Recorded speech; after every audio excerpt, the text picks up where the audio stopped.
Hello everyone, welcome to Scary Stories with Rain. I'm here to help you relax and drift into a peaceful sleep. If you enjoy the stories, please give this video a like and subscribe to the channel. It truly means a lot to me.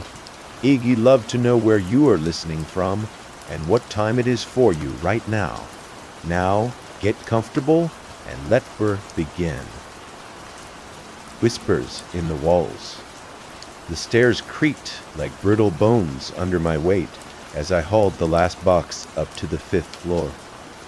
The air was thick with mildew and something else, something sour that caught in my throat and made my stomach clench. Apartment 4B sat at the end of a narrow hallway. Its door was painted an ugly shade of green that was peeling around the edges like diseased skin. Water stains mapped continents across the ceiling above, their brown edges suggesting years of neglect. I fished the keys from my pocket, my hands trembling slightly from exhaustion and something deeper, a gnawing anxiety that had been my constant companion for months. This place was a steal at $400 a month. But standing there in that dim corridor, I was starting to understand why the fluorescent light above buzzed erratically, casting jittery shadows on the cracked walls. It flickered in a strange, almost rhythmic pattern. 3 quick pulses, then darkness, then 3 more, like Morse code I couldn't decipher. The lock stuck, fighting me for a moment before giving way with a grinding click that echoed down the empty hallway. The door swung open with a low moan, revealing my new home, a cramped studio with yellowed walls and carpet that had seen better decades. The previous tenant had left faint outlines on the floor where furniture once stood, darker patches that reminded me of crime scene chalk marks. But it was mine, and more importantly, it was all I could afford. With my mountain of student debt threatening to crush me, I set the box down beside the others and surveyed the space that would be my prison and salvation. A kitchenette huddled in one corner, its cabinet doors hanging slightly askew like broken wings. The laminate countertop was bubbled and peeling in spots, revealing the particle board beneath. The sink dripped steadily, each metallic plank seeming to grow louder in the oppressive silence. The single window overlooked an alley where garbage cans clustered like metal mushrooms, their lids askew, spilling refuse onto the cracked asphalt below. The bathroom door was ajar, revealing cracked tiles that had once been white, but now bore the yellow-brown stains of age and neglect. A mirror hung above the sink, its surface reflecting the room with unsettling clarity, as if it were watching rather than simply showing. Something about that reflection bothered me, not what it showed, but how it showed it, with a slight distortion that made everything appear subtly wrong. Moving in, I spun around, nearly knocking over the box at my feet. A woman stood in my doorway, and immediately every instinct I possessed screamed danger. She was pale, not just fair-skinned, but pale in a way that suggested something vital was missing. Her dark hair was pulled back in a tight bun that seemed to stretch her skin unnaturally, making her features appear sharper than they should have been. But it was her smile that made my skin crawl. It stretched too far, lips taut like wet canvas stretched over a frame too large for it. "I am Emma," she said, her voice oddly melodic, like she was reciting lines from a play she'd performed 1,000 times. Each syllable came out precisely, measured, almost rehearsed with an underlying quality that reminded me of a recording played through old speakers. "I live down the hall. You'll like it here, Ryan." I had never told her my name, the least paperwork maybe, but even as I tried to rationalize it, her unblinking stare made my stomach clench with primal fear. Her eyes were gray, almost colorless, like old glass, and they didn't seem to move when she blinked, an unsettling mechanical movement that reminded me of a doll's eyes. "Thanks," I managed, forcing a smile that felt like plastic on my face. "I am sure I will." She tilted her head, at an unnatural angle, like a bird studying prey before striking. The movement was too sharp, too sudden, accompanied by a faint crackling sound that might have been her neck, or might have been something else entirely. The building has its own rhythm. You'll learn. Her smile never wavered, never faltered, fixed in place like a mask. Welcome home. She glided away with steps that made no sound on the creaking floorboards, leaving me standing there with goosebumps crawling up my arms like insects. Her footsteps, or lack thereof, bothered me almost as much as everything else about her. The building's floors groaned under my weight, protested every movement, yet she moved like she weighed nothing at all. I shook it off and returned to my boxes, telling myself that old buildings attracted odd tenants. Probably just a lonely neighbor trying to be friendly, albeit in the most unsettling way possible. Still, something about the way she'd said my name lingered in my mind like an echo I couldn't quite shake. 20 minutes later, there was a knock that made me jump. The delivery guy from the moving company stood in the hallway, holding the last of my boxes. He was young, maybe my age, but his face was pale, and his eyes kept darting down the hall like he expected something to lunge at him from the shadows. Sweat beaded on his forehead despite the building's chill, and his hands shook slightly as he held the boxes. "Last of your stuff," he said, shoving the boxes at me with more force than necessary. His voice cracked slightly, betraying his nervousness. He glanced past my shoulder into the apartment, then back down the corridor, his throat bobbing as he swallowed hard.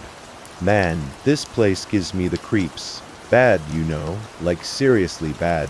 I followed his gaze and felt my blood chill. Emma stood at the far end of the hall, motionless as a statue, watching us. Even from that distance, I could see that unsettling smile splitting her pale face. She didn't wave or acknowledge us in any way, just stared with that mechanical stillness, her head tilted at that same unnatural angle. "She's just a neighbor," I said, though my voice sounded less certain than I intended. A nervous laugh escaped me, falling flat in the stale air. "Yeah, well?" He shook his head, already backing toward the stairs with obvious relief. "Good luck with that, man. Seriously, you are going to need it." He practically ran down the stairs, taking them 2 at a time, his footsteps echoing like gunshots in the narrow stairwell. I pulled the boxes inside and closed the door, turning the deadbolt with more force than necessary. The sound of the lock engaging was reassuring, solid, and real, in a way that made me feel slightly safer. The silence that followed felt heavy, oppressive, like the building itself was holding its breath. I told myself it was just the weight of old concrete and neglect, just a strange neighbor and a skittish delivery guy. Nothing to worry about. But as I unpacked my clothes, small things began to bother me. The hallway light continued its bizarre pattern. 3 quick pulses, then darkness, then 3 more. The rhythm was so precise it couldn't be random electrical issues. When I paused to listen, a whisper seemed to drift from the heating vent, soft and unintelligible, curling through the air like smoke. I pressed my ear against the metal grate, but heard only the building's distant groans and the sound of my own rapid heartbeat. Then my keys slipped from their hook on the wall, hitting the floor with a metallic clatter that made me jump out of my skin. I hadn't touched them. I was across the room unpacking books. The hook was secure, screwed firmly into the drywall with no sign of loosening. I hung them again, testing the hook's stability with increasing agitation. It didn't budge, solid as a rock. Yet the incident left me deeply uneasy. I was stressed. That was all. Anyone would be jumpy in my situation. The new job at the design firm in Soho was my last shot at a decent salary. My only chance to dig myself out of the financial hole I'd been trapped in since graduation. 3 years of freelancing had barely kept me afloat. Scraping by on logo designs and website mock-ups that paid pennies. This new position was precarious. A 3-month trial period before they decided whether to keep me. One mistake, one missed deadline, one client complaint, and I'd be back to ramen noodles and overdue notices. My phone buzzed with an email from my supervisor. Great work on the Morrison project. Looking forward to seeing what you can do next. The words should have filled me with relief, but they felt hollow in that dim room with its peeling walls and oppressive atmosphere. I'd spent 18 hours on those designs, hunched over my tablet until my spine felt like it might snap, surviving on coffee and determination as I bent to plug in my laptop. Something extraordinary happened. The persistent ache in my lower back, the one that had plagued me for months, from hunching over drawing tablets, simply vanished. The relief was so sudden and complete that I froze, waiting for the familiar stab of pain to return. I straightened experimentally, twisted my spine, stretched my arms overhead. Nothing. For the first time in months, my back felt perfectly normal, as if years of poor posture had been magically erased. I finished unpacking as darkness settled over New York City like a heavy blanket through the window. I watched the alley transform into a canyon of shadows, punctuated only by a single flickering streetlight that cast dancing shadows on the brick walls. The apartment felt smaller in the darkness, the shadows deeper and more substantial, as if they were entities unto themselves.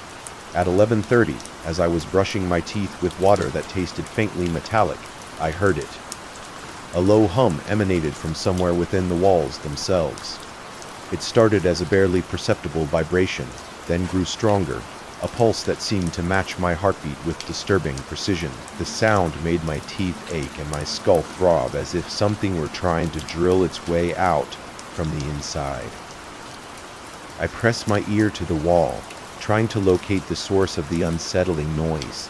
The hum seemed to move, shifting from the kitchen to the living area, like something alive crawling through the building's skeleton. It wasn't mechanical, not a pipe or a furnace or any sort of equipment I could identify. It was too deliberate, too rhythmic, almost like a voice chanting just below the threshold of human hearing. When I checked my apartment door one final time before bed, my blood turned to ice.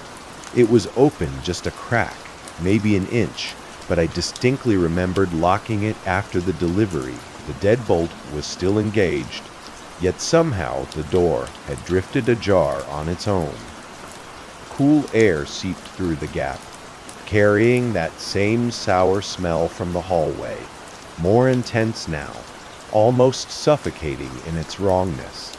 I closed the door firmly, checking the lock twice, then wedging a chair under the handle for good measure. The hum faded gradually, leaving only the building's ordinary nighttime sounds. Pipes settling, floors creaking, the distant murmur of other lives behind thin walls. I told myself I was being ridiculous, that old buildings made noises, and doors sometimes drifted if they weren't properly aligned. But sleep didn't come easily.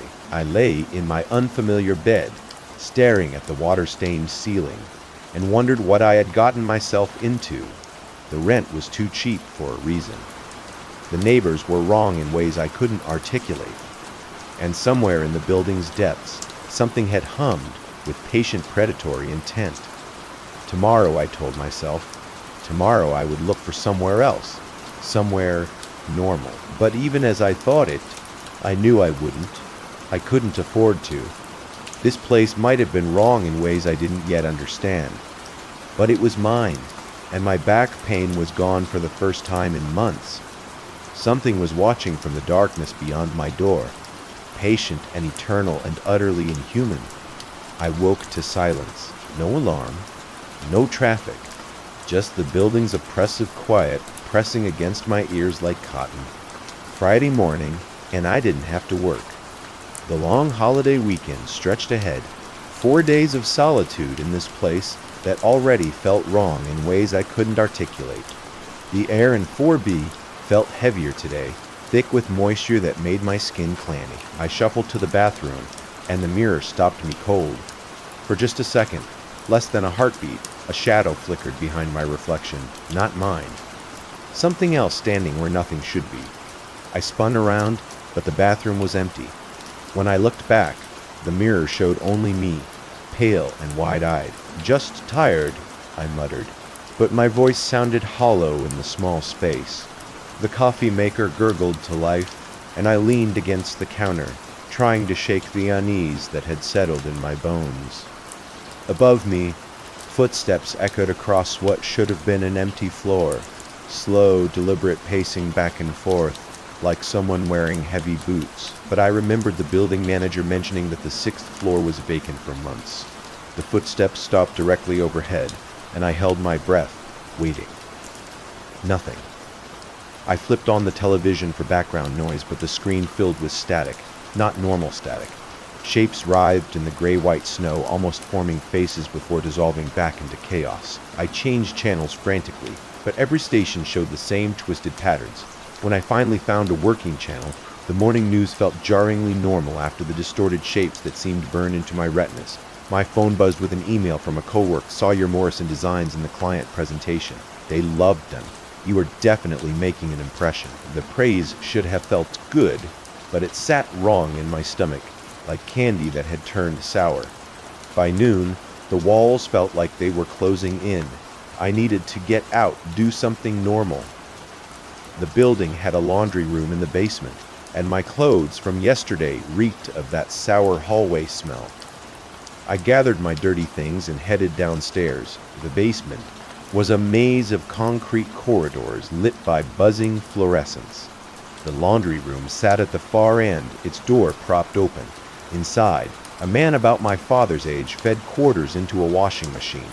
He was thin, almost gaunt, with graying hair and eyes that looked like they hadn't seen restful sleep in years. "You are the new guy," he said without looking up. 4B Ryan. I started loading my clothes into an adjacent machine. "You are Mike." He glanced at me, and I saw a weariness in his expression, like he was sizing up a potential threat. "How's the apartment treating you?" Something in his tone made me pause. "Fine. I guess it's quiet." Mike's laugh was bitter. "Quiet? Yeah, that's one word for it." He closed his washing machine with more force than necessary. "Word of advice, kid, keep your head down. Don't ask questions. Just do what you are told."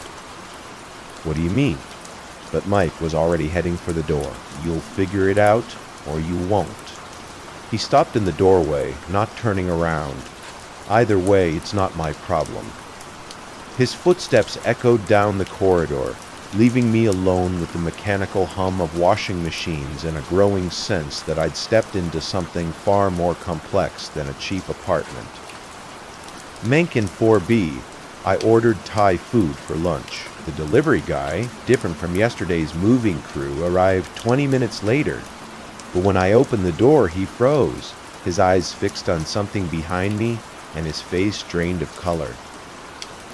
Just leave it on the floor," he stammered, setting the bag down and backing away. I turned to see Emma standing at the far end of the hallway, watching us with that same unnatural stillness. Her head tilted at that impossible angle, and her smile seemed wider today, stretching her pale face in ways that made my skin crawl. "Emma," I called out, trying to sound neighborly. "How are you?" She didn't respond, just stared. The delivery guy was already at the stairs, taking them two at a time. My phone buzzed with a text from an unknown number. "Watch yourself." I brought the food inside and locked the door, turning the deadbolt twice. The Thai food tasted wrong, too salty, and with an underlying metallic flavor that made me push it away half-eaten. The afternoon dragged on. I tried to work on some freelance projects, but concentration was impossible. Every sound, the building settling, pipes groaning, the elevator's distant ding, set my nerves on edge. The air grew heavier as the day progressed, like the atmosphere before a thunderstorm. I was looking for coffee filters in the kitchen cabinets when I found it taped to the inside of the cabinet above the sink, a piece of paper covered in cramped handwriting. My hands shook as I peeled away the yellowed tape. The rules: follow them or die. Never make eye contact with the residents of the 5th floor for longer than 3 seconds. If they speak to you first, respond politely but briefly. Never initiate conversation. Leave a glass of water outside your door each night. Do not ask what it is. Do not invite them into your apartment under any circumstances. If you hear your name called through the walls, do not answer. Do not acknowledge you heard it. Never be in the hallway alone after midnight. Break these rules, and you won't leave 4B alive. They are not human, they are something else wearing human faces. The blessings they give come at a price, but the price of breaking their rules is death. My hands trembled as I read the note again.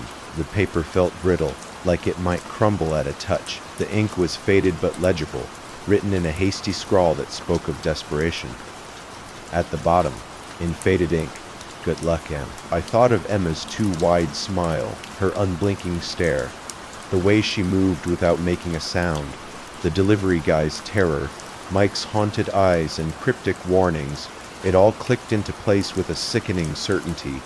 Following the rules seemed insane, but ignoring them felt like suicide. I filled a glass with water and set it outside my door, feeling ridiculous but too terrified to do otherwise. The hallway was empty, but I felt watched nonetheless. That evening, there was a knock. I peered through the peephole and saw a pie sitting on the floor. No one in sight. It was homemade, with the latest crust that might have been beautiful if not for the smell seeping around the edges, sweet rot like fruit left too long in the sun. A note was tucked under the plate. "Welcome to the building, Emma." I didn't touch it. Something about the pie felt wrong, dangerous in a way I couldn't explain. I left it outside, hoping it would disappear on its own. The blessings continued, though another email from work, this time from my supervisor. The client specifically requested you for their next project. Excellent work. My bank account, when I checked it, showed an unexpected refund from my student loan servicer, a processing error that put an extra $300 in my account. But the apartment felt like it was shrinking around me. The air grew thicker as evening approached, heavy with the scent of mildew and something else, something organic and unpleasant. The walls seemed to pulse with the building's heartbeat, and shadows moved in my peripheral vision, always just out of direct sight. I tried to leave, to go for a walk and clear my head, but when I reached for the door handle, my hand froze. Terror flooded through me, primal and overwhelming. Every instinct screamed that leaving now, while Emma might be in the hallway, would be a mistake I wouldn't survive.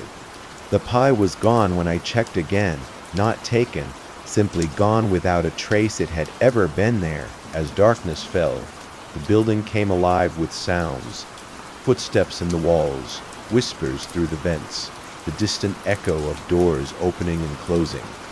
I turned up the television, but the noise seemed to seep through anyway, working its way into my skull like needles.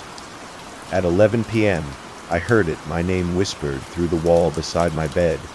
Ryan. The voice was Emma's, but distorted, stretched like audio played too slowly. "Ryan, can you hear me?" The rule said not to answer. I bit my tongue until I tasted blood, fighting the compulsive urge to respond. The voice continued, cajoling, pleading, growing more insistent. "I know you are there, Ryan. Just say hello, just one word." I pressed my hands over my ears, but the voice seemed to come from inside my head now. My name echoed through the walls, through the floor, through the very air I breathed. It took every ounce of willpower not to scream back, to tell it to stop, to leave me alone. The whispers continued until dawn, and I didn't sleep at all. When morning light finally crept through my window, I checked the glass of water I'd left outside. It was empty, bone dry, and the air around where it had sat reeked of something rancid and ancient. I retreated into my apartment, locked the door, and realized with growing horror that I was trapped. The building had its hooks in me now. The blessings kept coming, but so did the watchers, and I was beginning to understand that leaving might not be an option anymore. Something had marked me as its own, and I didn't think it was planning to let me go. I woke to the sound of my keys hitting the kitchen floor. The metallic clatter cut through the morning silence like a gunshot, and my heart hammered against my ribs as I sat up in bed. I hadn't left them on the counter. I distinctly remembered hanging them on their hook before going to sleep, checking twice out of growing paranoia. But there they were, scattered across the linoleum, glinting in the pale morning light that filtered through my grimy window. I padded to the kitchen, my bare feet silent on the worn carpet, and froze when I opened the refrigerator to grab some juice. My keys sat nestled among the bottles, ice crystals forming around the metal like tiny fingers of frost. The fridge was clammy against my palm as I retrieved them. The keys were so cold they burned my skin. I hadn't put them there. I would never put them there. Yet here they were, as if they'd been sitting in the freezer compartment for hours. A shadow moved in my peripheral vision, and I spun around, but the apartment was empty. Just the usual morning gloom. The peeling wallpaper, the water stains spreading across the ceiling like maps of imaginary continents. But the shadow had been there. Tall, humanoid, standing just at the edge of my vision like a figure made of smoke. The hallway light outside my door wasn't just flickering anymore. It was humming. Not the usual electrical buzz, but something else. A low melodic hum that rose and fell in patterns that sounded almost like speech, like someone singing my name in a voice too low to properly hear. I pressed my ear to the door, trying to make out the words, but the sound faded as soon as I focused on it. When I pulled away, it returned, that maddening almost melody that made my teeth ache and my skull throb like had been impossible the night before. Every time I'd started to drift off, whispers had seeped through the walls, soft, insistent voices speaking in languages I didn't recognize, punctuated by the occasional word in English, my name mostly, but sometimes phrases that made no sense. Hungry, waiting, soon, now soon. I'd followed the rules religiously. The glass of water I'd left outside my door was gone each morning, replaced by that rancid smell that made my stomach turn. I'd avoided eye contact with Emma, kept conversations brief and polite, never invited anyone inside. But the building's attention was on me now, and I could feel it pressing against my mind like a physical weight. I needed to talk to Mike. He was the only normal person in this place who seemed to understand what was happening, and yesterday's cryptic warnings weren't enough anymore. I needed answers. I found him in the laundry room again, feeding quarters into the same washing machine with the mechanical precision of someone who performed this ritual countless times. He looked worse than before. His skin had a grayish pallor, and dark circles ringed his eyes like bruises. "You look like hell," I said, trying to sound casual. Mike's laugh was bitter. "That's because I live in it." He glanced around the empty laundry room, then moved closer, lowering his voice. "You are having problems." It wasn't a question. "The rules aren't enough," I said. "They're getting stronger. They always do." Mike's hands shook as he closed the washing machine lid. "You want to know what they are? Fine. They're not people, Ryan. There's something else. Something that wears human faces like masks. They've been here longer than this building, longer than this city, maybe." He glanced at the ceiling, and I could see the tremor in his jaw. "They grant blessings to those who follow their rules. Wealth, health, love, success, whatever you need most, but they punish rule breakers." The last tenant in 4B broke one of the rules, spoke to Emma first. I tried to be neighborly. What happened to him? His apartment's been empty for 6 months. Mike's voice dropped to a whisper. "They don't just kill you, Ryan. They erase you like you never existed at all." "How many others?" "More than you'd think. The building's always full, but the faces change. People vanish, new ones move in, and the cycle starts again." He loaded his clothes with jerky, agitated movements.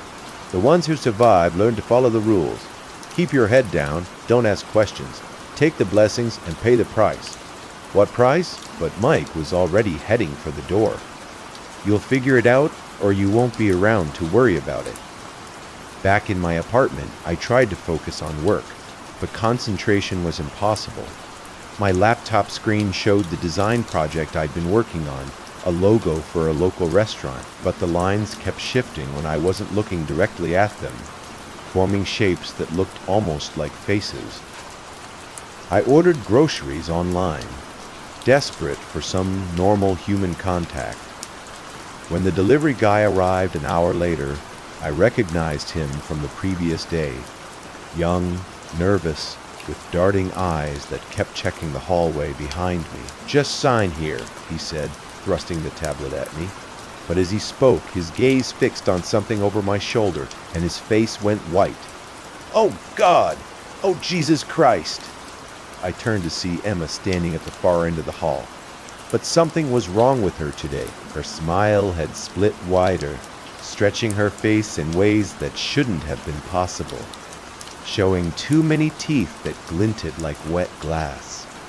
Her hands twitched at her sides like a marionette with cut strings, jerky movements that made my skin crawl. "Don't look at her," the delivery guy whispered, his voice cracking. "Don't look directly at her." But it was too late.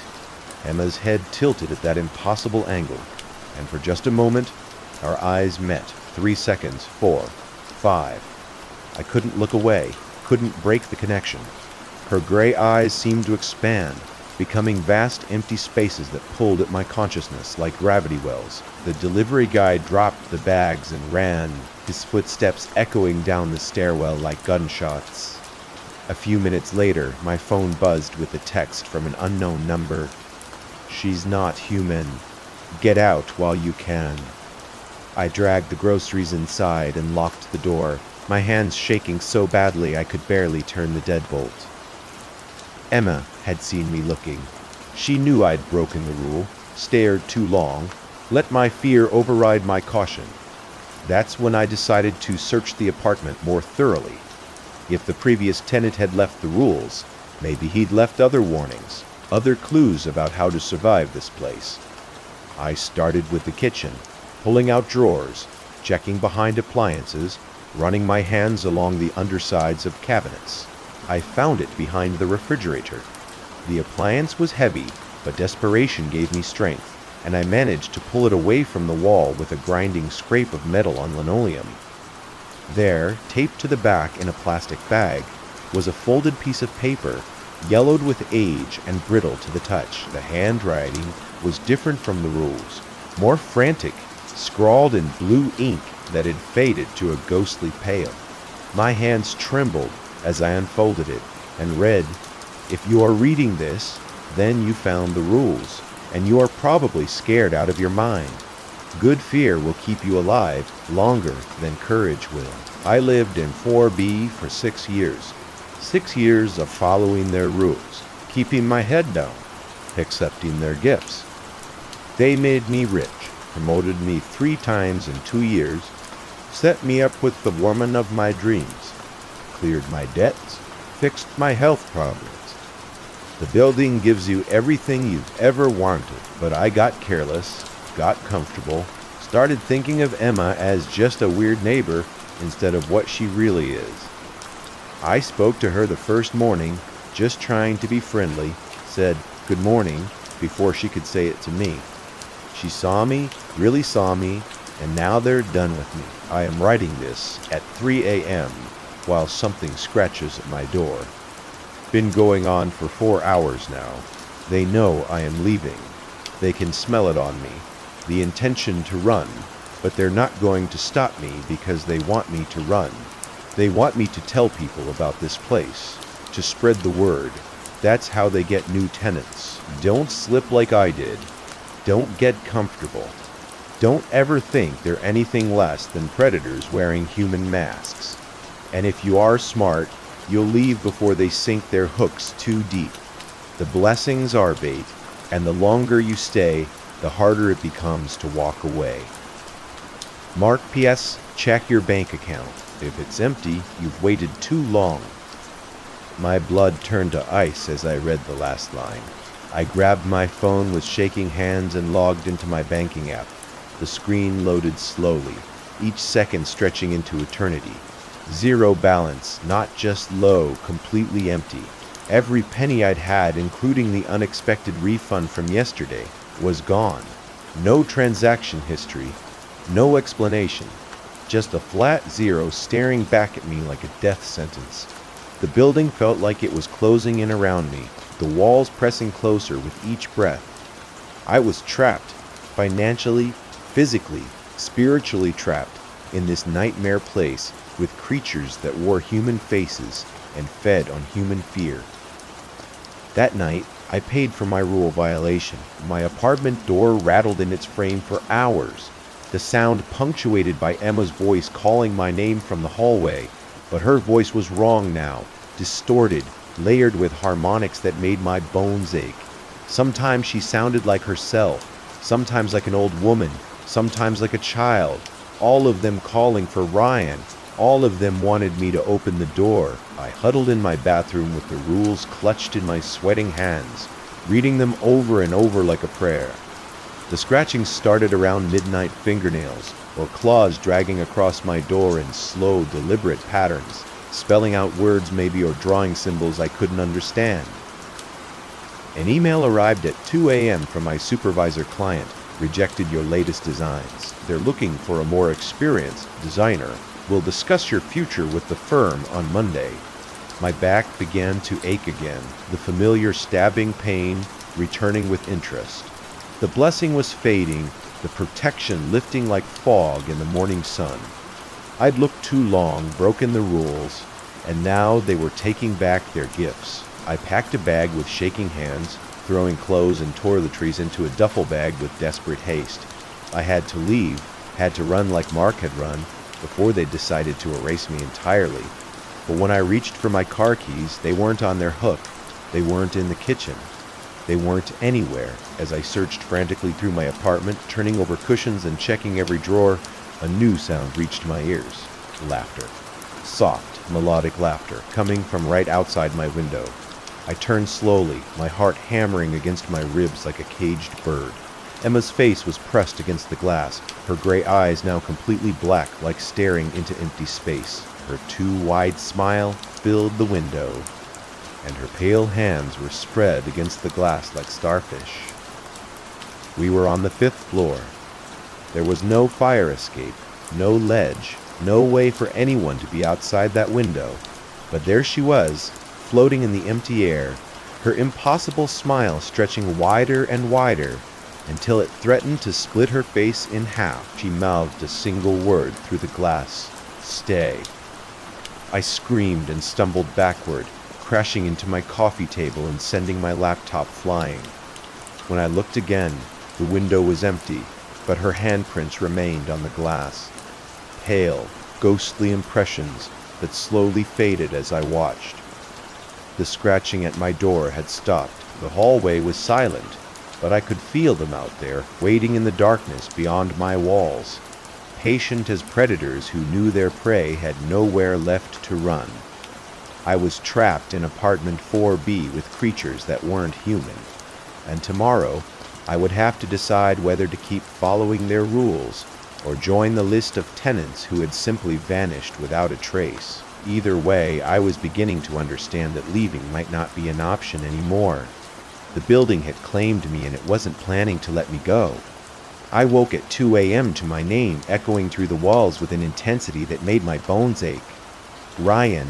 The voice was Emma's, but distorted now, layered with harmonics that seemed to come from multiple throats at once. Ryan, come out and play. The sound burrowed into my skull like needles, and before I could stop myself, before I could remember the rules clutched in my sweating hands, I screamed, stop. The word tore from my throat, raw and desperate. Just stop. The moment the sound left my lips, I knew I'd made a terrible mistake. The air in 4B turned glacial. So cold my breath misted in white clouds. A presence flooded my apartment, vast, ancient, and utterly inhuman. It pressed against my consciousness like a physical weight, and I felt something terrible turn its attention to me, with the focus of a predator that had finally cornered its prey. Emma's voice came from right outside my door now. But it was wrong, stretched and distorted like a recording played at the wrong speed. "Oh, Ryan," she crooned, and her voice was sweet poison. "You spoke to us. You answered. Now we can come inside."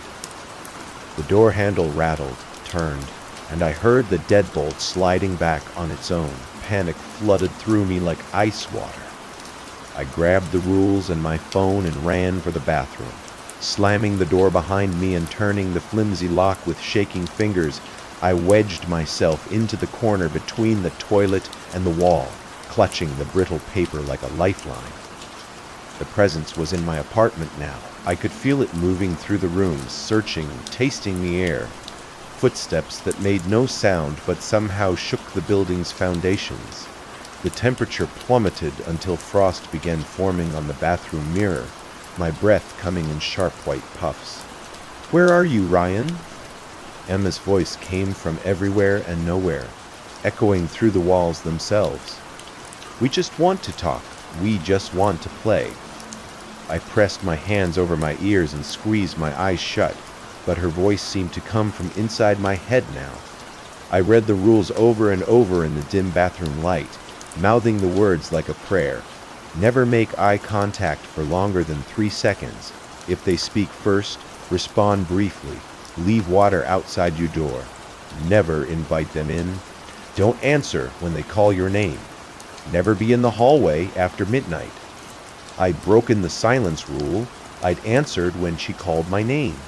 But I was still alive, still conscious, still me. Maybe there was hope. Maybe the other rules could still protect me. The presence circled my apartment like a shark, and I could hear things being moved. Displaced, my laptop crashed to the floor. Books tumbled from shelves. The refrigerator door opened and closed with deliberate rhythm. Each bang made me flinch. Come out, Emma sang. "We know you are hiding. We can smell your fear, Ryan. It's delicious." Hours passed. The cold seeped through my clothes into my bones until I was shivering so violently my teeth chattered. But gradually, as dawn approached, the presence began to fade. The temperature rose degree by degree. The footsteps grew fainter, more distant. By the time pale morning light crept through the bathroom's tiny window, the apartment had fallen silent. I waited another hour before I dared to open the door. My living space was destroyed, furniture overturned, books scattered across the floor, my laptop screen cracked, but I was alive. Somehow, impossibly, I was still alive. I packed with desperate efficiency, throwing clothes and essentials into my duffel bag. My hands shook as I folded shirts and gathered toiletries. I had to leave. I couldn't survive another night like that. Whatever job opportunities I might lose, whatever financial ruin awaited me, nothing was worth staying in this nightmare place. But as I reached for my phone to call a cab, an email notification chimed, almost against my will. I checked it. The subject line made my heart stop. Urgent lead designer, position, Morrison & Associates, project. My supervisor's message was brief, but life-changing. Ryan, fantastic news. Morrison & Associates was so impressed with your preliminary designs that they requested you as lead designer for their complete corporate rebrand. This is a 6-figure project with potential for ongoing work. The client specifically asked for you, contract details attached. This could be the beginning of a very promising career. Congratulations. I stared at the screen, my packed bag forgotten at my feet. 6 figures, lead designer, corporate rebrand. The kind of opportunity that came once in a lifetime, if it came at all. The kind of project that could wipe out my student debt entirely and set me up for the career I'd always dreamed of. My phone buzzed with a text from an unknown number. Congratulations on your success. Some rewards are worth the price. A friend? I knew with absolute certainty that this opportunity was connected to the building, to the things that lived here. They were offering me a choice: flee and lose everything, or stay and accept their bargain. A knock at my door made me jump. I peered through the peephole and saw Mike standing in the hallway, looking tired but oddly pleased. "You made it," he said when I opened the door. His voice held a mixture of relief and approval. "I heard the commotion last night. Thought you might be gone by morning." "I almost was." I gestured to my packed bag. Mike nodded, glancing at my phone where the email was still open. "Job opportunity. How did you?" "They always offer something when you survive your first real test." He stepped into my apartment, surveying the damage with the eye of someone who'd seen it before. "You broke a rule last night. Answered when they called, but you survived because you didn't invite them in. Didn't open the door. The bathroom probably saved you running water, enclosed space. They don't like confined areas." "This is insane," I said, but my voice lacked conviction. "Is it?" Mike picked up one of my scattered books and placed it on the table. "You just got offered a career-making project. Your back pain's gone, isn't it? When's the last time you worried about money?" He was right.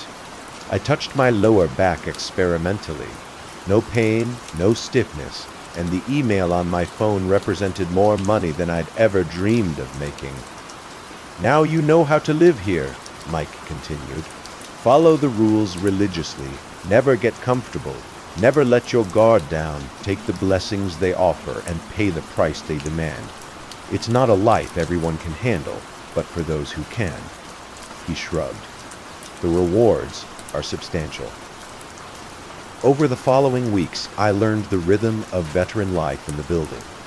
Every night I set out a glass of water. Every morning it was empty, and the air around my door reeked of something ancient and wrong. I kept my eyes down when I passed Emma in the hallway, never looking directly at her, never speaking first. When she smiled her too wide smile and tilted her head at that impossible angle, I nodded politely and kept walking. The scratches appeared on my walls every few days, thin, deliberate marks that looked almost like tally marks, keeping score of something I didn't want to understand. I painted over them, but they always returned. The blessings continued to flow. The Morrison project was a massive success, leading to 3 more high-profile clients. My student loans disappeared. Not paid off, but erased entirely, as if they'd never existed. A promotion came through at the firm, along with a salary that made my friends from college openly envious. But the watchers never left. I felt them in the walls, in the shadows, in the spaces between heartbeats. Emma's presence grew heavier each day, her smile wider, her stare more penetrating. The other residents of the 5th floor, pale figures I glimpsed in peripheral vision, multiplied. Sometimes I counted 6 or 7 of them in the hallway, all standing perfectly still, all watching my door. I developed routines that kept me safe, locked the door twice every time I entered, check the locks before bed, never be in the hallway after 11 p.m., giving myself a full hour buffer before midnight, speak only when spoken to, and then only in brief, polite phrases, keep my eyes down, my head down, my voice down. The building had accepted me as one of its own, but the acceptance came with a price. I was watched, always watched. Every decision I made was scrutinized by things that wore human faces but harbored alien intelligence behind their too perfect smiles. Some nights, I lay in bed and thought about leaving, but where would I go? My career is here now, built on foundations I didn't dare question. My success was real, tangible, but it was also leashed to this place, to these rules, to these watchers. I was safe, prosperous, and successful. I was also trapped. 3 months after that first terrible night, I stood at my window looking down at the alley where I'd once parked my car as a nervous newcomer. A young woman was moving boxes into the building, probably another desperate graduate student, lured by the impossibly cheap rent. I watched her struggle with a heavy box and felt a pang of something that might have been sympathy or might have been envy.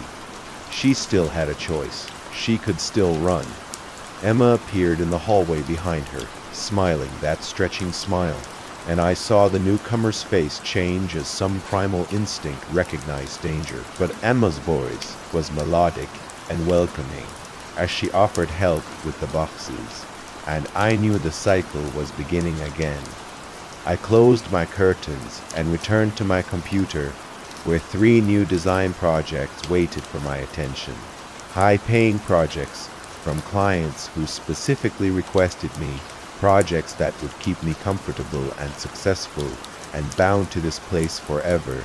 The scratches on my wall had multiplied overnight, covering an entire section near my bed. In the morning light, they almost looked like words, like a message carved by patient, inhuman hands. I would paint over them again, and they would return again, because that was the price of the blessings I'd accepted. Outside my door, I heard the soft sound of Emma's footsteps and the whisper of her voice calling a new name. The building was feeding again, growing stronger, adding another tenant to its collection of the blessed and the damned. I opened my laptop and began to work. The Morrison and Associates logos stared back at me from the screen, sleek and professional, and built on foundations I tried not to think about. But it was mine, earned through talent and terror in equal measure. This was my life now, safe behind rules, written in desperation by someone who'd fled into the night, prosperous beyond my wildest dreams, and watched by things that weren't human, successful and trapped, and resigned to a future measured in glasses of water left outside doors and scratches that appeared on walls like cancer. It was enough. It had to be enough, because leaving was no longer an option, and staying meant accepting that some prisons came with golden bars. The building had claimed me, and I had chosen to let it. Watched by the desk. The monitor flickered like a pulse, casting shadows that clawed at the walls. In the feed, colors bled into words, faint, frantic scrawls twisting through the paint. Please help me, Nathan.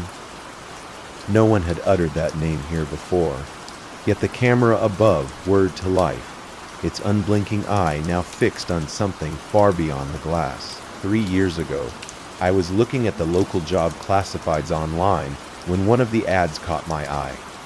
Not because of what it said, but because it said so little.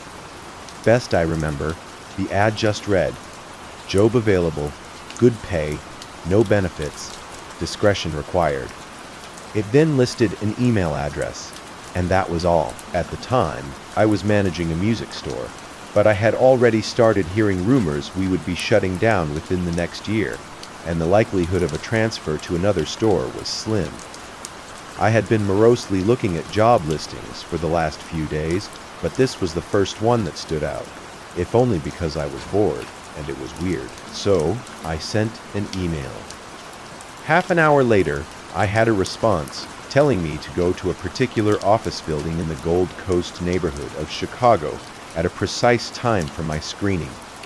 I went, and after waiting for a few minutes in the lobby, I was taken into an office where I was given a series of forms and questionnaires to fill out. They collected them and told me they would be in touch.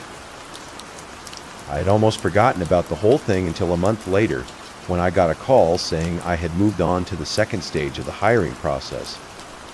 I was again given an address and time, and when I arrived, this time it was a different, nice office park in Evanston, 20 miles north of the first one. I was met by a man who introduced himself as Mr. Whitaker. He escorted me into a large room that contained a chair and a desk. On the desk were 2 large monitors, a keyboard, a mouse, and a bolted-down metal box with 2 oversized buttons on it, one red and one green. He told me this room was a model for the place I would be working if I got the job. He described the job as follows. I would be working 7 shifts of 6 hours every week. My job would be simple. I would arrive at work 10 minutes early and enter an outer area that was like a locker room. I would have my own personal locker. I would store all my belongings in the locker and change into the provided work clothes. I was never, under any circumstances, to carry any item of my own into the surveillance room.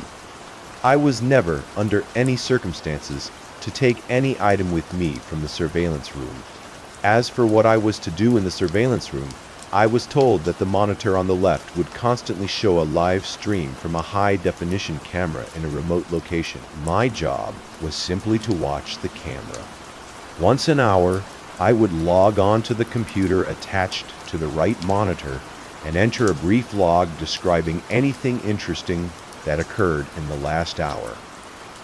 I would have no pens or pencils or paper, and I would never try to take any kind of written notes about the work.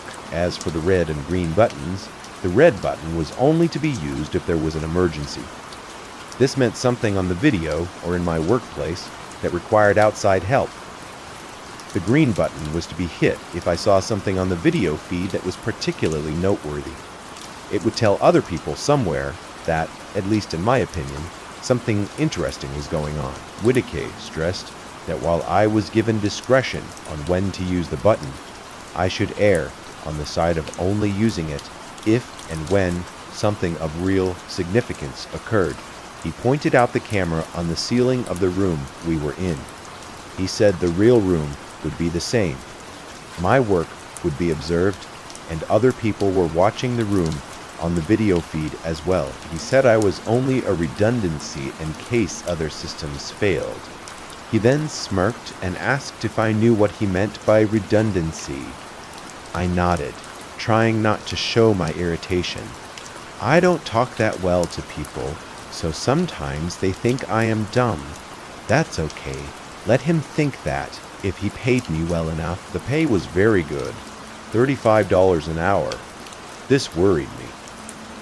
I was already thinking this was some kind of psych experiment or secret government job, which I was okay with, but that kind of money to sit and watch a screen. My mom always told me that if something good seems too good to be true, it probably is. And this was seeming too good to be true. I asked if I was doing anything illegal. Whitaker laughed and said, "Number." I asked him if anyone was going to get hurt. Again, he shook his head.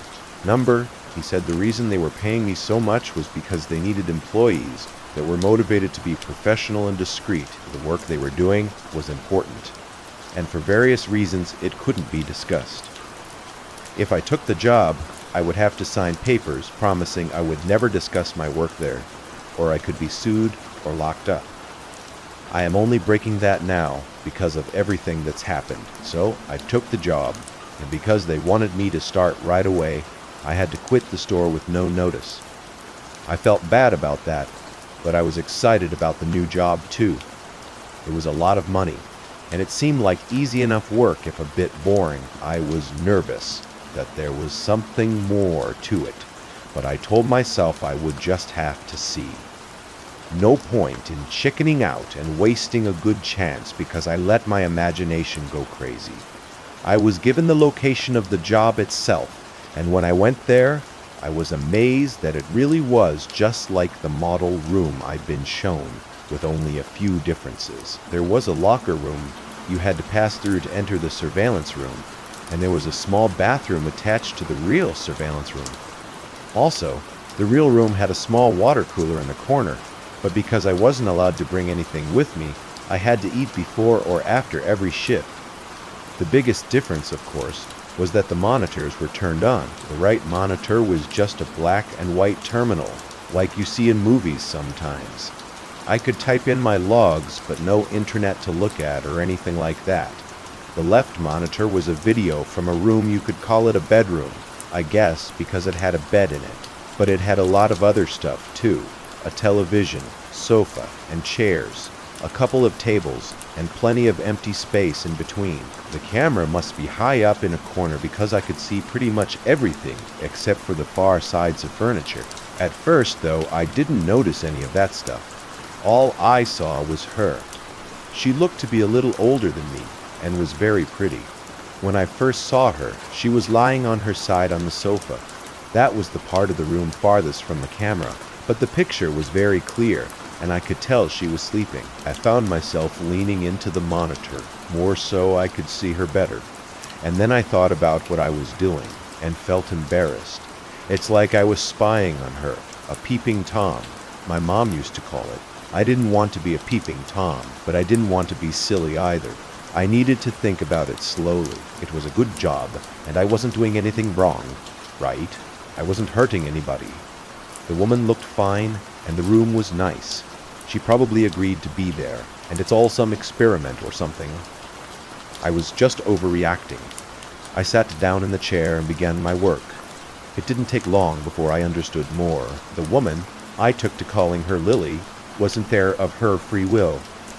I never saw her hurt, but it was clear that she never left that room, except to go into what I think is a bathroom area that my camera couldn't see well.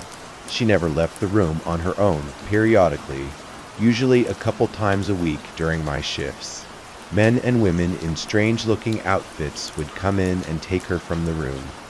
Sometimes she would struggle, but usually she would just go along with her head hung low. They would always bring her back, though the times when she wasn't brought back during my shift were always the worst for me. I would worry about her until I got to work the next day and saw her in the room, watching television or painting. She never looked hurt, or even that upset, except for when they took her. And even when she fought, they were always gentle with her. Still, I knew something was wrong. I considered quitting the job or hitting the red button and getting someone to come so I could get some answers, or calling the police and showing them what the camera was showing me, except I was scared of losing my job and scared of what these people might do to me if I quit or told them. Whitaker had told me when I took the job that part of being discreet was not asking questions. I would never be asked to do more than I had already been told, but I could never tell anyone what I did or saw, and I could never ask questions about what I was doing or why so. I made excuses. It was all an experiment. She was crazy or sick, and they were trying to help her. She was doing a job just like I was. Or, if she really was a prisoner somewhere, at least I was watching to make sure that she was okay. If they ever tried to hurt her, or I saw that she really didn't want to be there, for sure I could get help then. In a way, I told myself, I was helping to protect her by watching. I don't expect you to think much of my excuses. I don't think much of them myself, especially now. But in my defense, when things changed, I didn't ignore it or try to explain it away. I knew something had to be done. Lily would usually paint for an hour or two every day, and it seemed to always be during my afternoon shifts.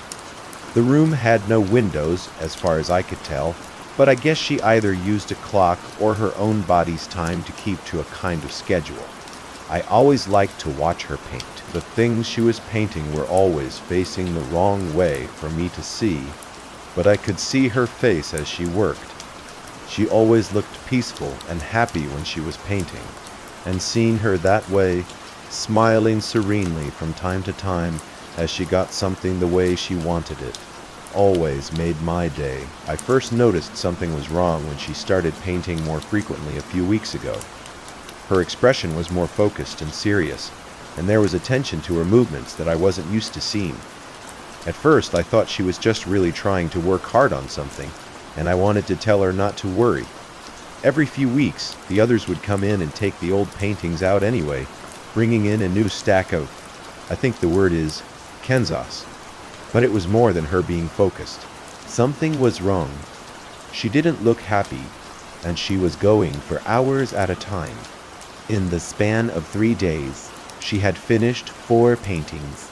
I had been growing more and more worried, watching her work, and when she finished the 4th, I found myself telling her to just stop and rest a while. I had grown accustomed to talking to the monitor, talking to her in my own way, but she didn't stop. Instead, she began moving the paintings, arranging them on the back and seat of the long sofa at the far end of the room. This was the first time I'd gotten to see any of the paintings. Even when the others were taking them out, they always seemed to be turned away from the camera.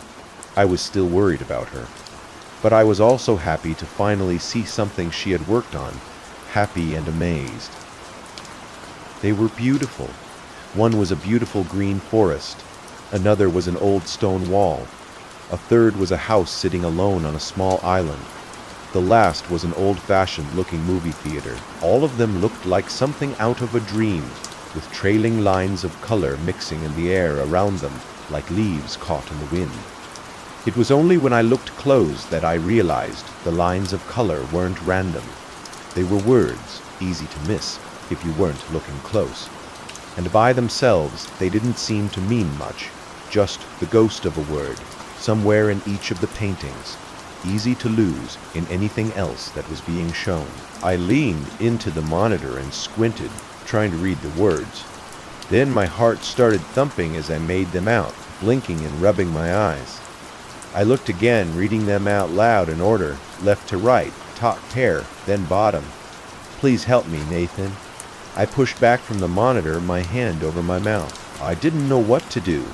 I didn't know how any of this could be happening. It wasn't just that she was asking for help, though that was a big part of it. My name is Nathan. I thought about the camera above me and took my hand away from my face. I rolled back to the desk and sat there, trying to stop from shaking, trying to make myself take a breath, think about it slowly. The first thing was, should I hit a button? The red button was for an emergency. If she was a prisoner or something and she was trying to escape, they might think that was an emergency. But no one had been hurt that I knew of. And I think Mr. Whitaker meant save that for something that was like a police or ambulance emergency, not something like this. But what about the green button? That was definitely something noteworthy. Not only that she was asking for help, but that she was asking me for help. I made myself stop for a moment. I couldn't know for sure what she was asking me. I had gone to school with several boys named Nathan. It was a common name, but the chances of her painting that name when I was working there. I didn't want to be silly, but I wasn't trying to be too. What's the word? My mom used to say it when she read her angel books. A skeptic. I didn't want to be a skeptic either. I had to believe it was probably meant for me, and that was something they would want to know. But should I hit the green button? My hands were drifting toward the metal box on the desk, but I hesitated. I didn't like breaking rules, and I was scared of what would happen if I broke these, if they really were holding her prisoner. And they were probably very bad people, but I didn't know that. Maybe they were good, and she was bad, but I looked back at the monitor for the first time since reading the words. Lily was already moving the paintings back off the sofa, as though she knew the message had been received. A canvas in each hand, she glanced up at the camera as she moved across the room, and it felt like she was looking right at me. My chest tightened as my hands moved away from the button. I didn't think she was bad. I had watched her for years. I felt like I knew her, and would know if she was bad. Strange as it seemed, in a way, she was my friend, and I was going to help her.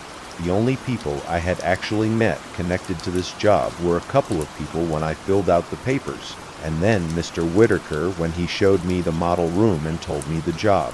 I had no way of contacting any of them except through the buttons. My checks were deposited electronically, and I'd never run into anyone else who worked at the surveillance room. That thought made me stop for a second. I'd always thought it was weird that I never ran into someone when I was coming or going. The person I was taking over for, or the person who was taking over for me. I'd always figured there must be other people, other surveillance rooms even, and they just scheduled us so we didn't run into each other. And I still thought there were others.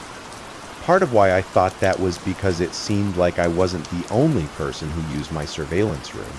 The water cooler, the toilet paper, the soap. They all seemed to go down faster than I think I was using it by myself. If that was true, maybe I could figure out who they were, and maybe they would be safer to talk to than whoever it was I worked for.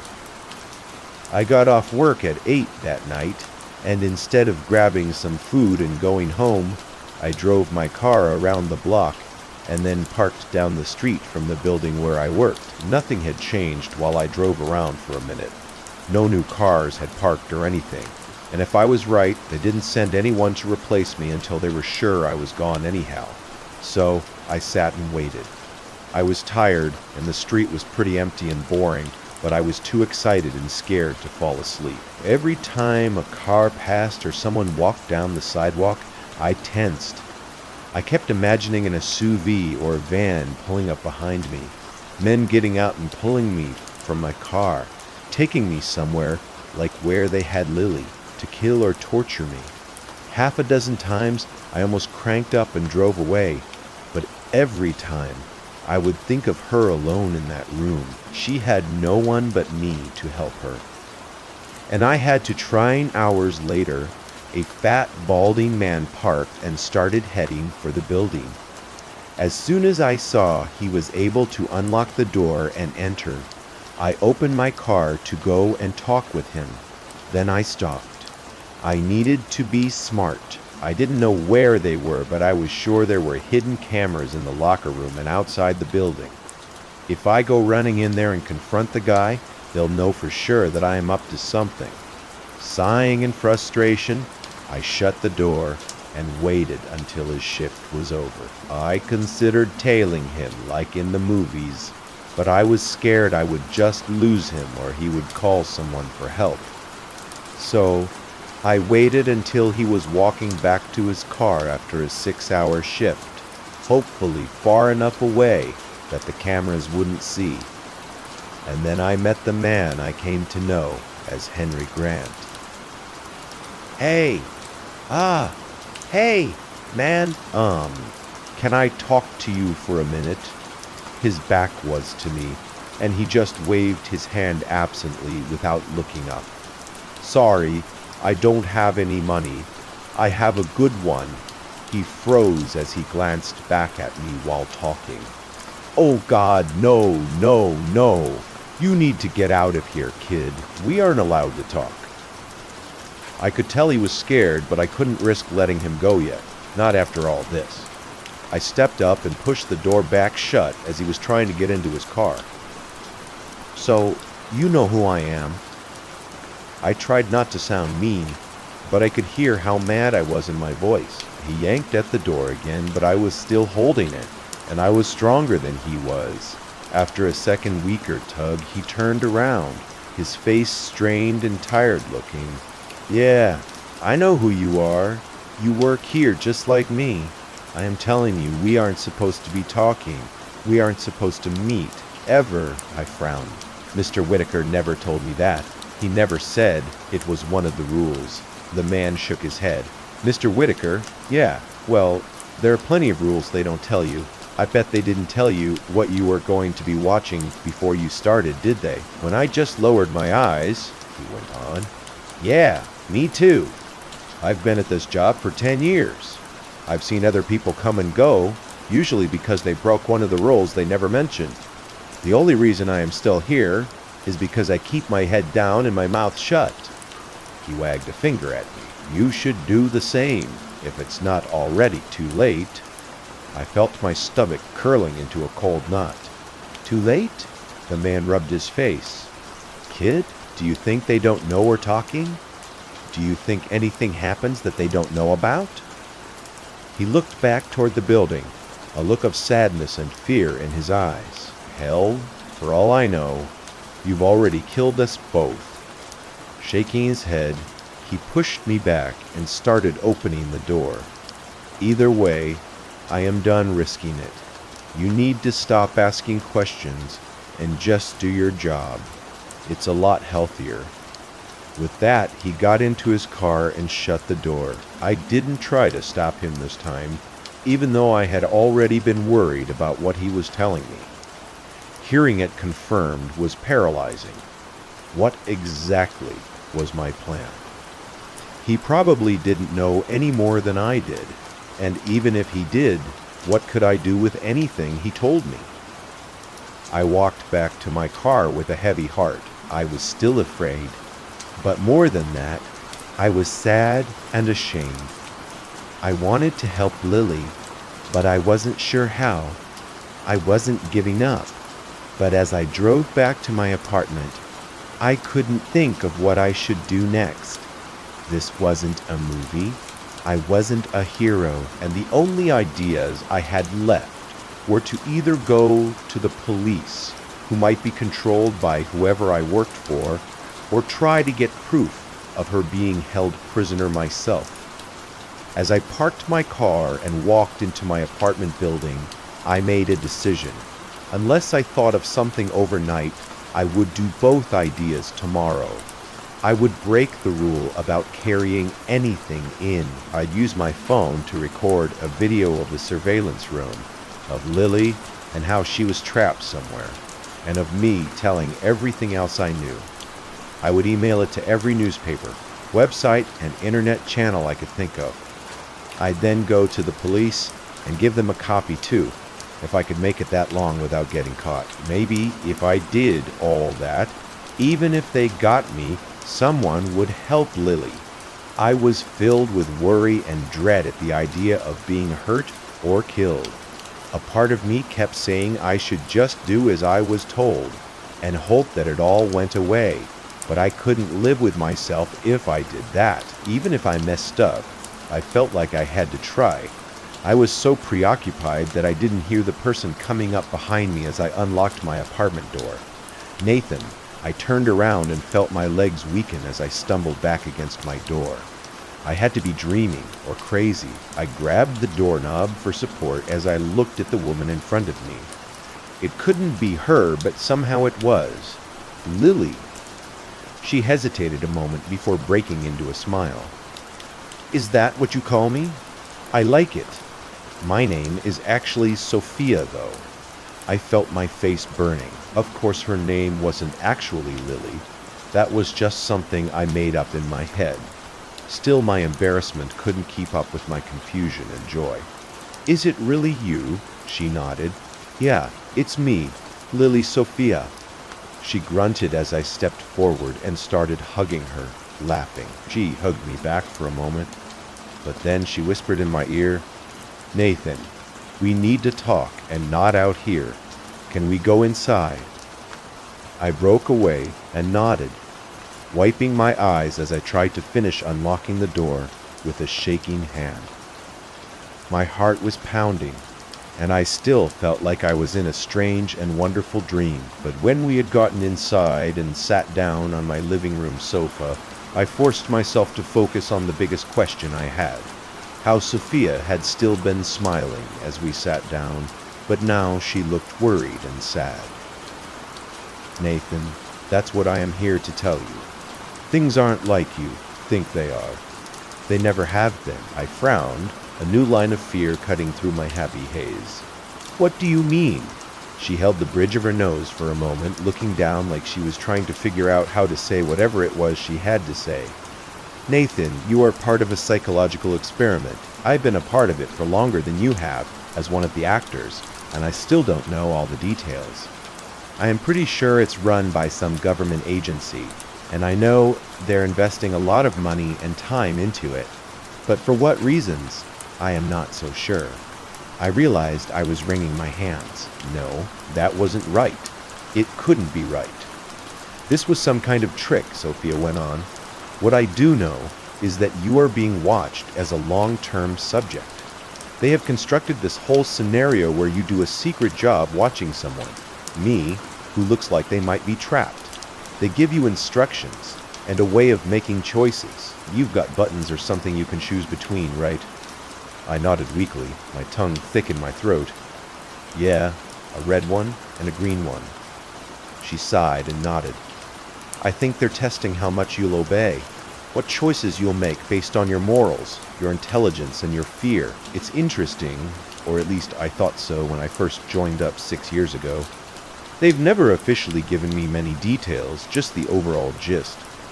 But people talk, the other actors and I. Sometimes we hear things, and we gossip." "That's what caused me to start feeling bad," I interrupted. "Other actors?"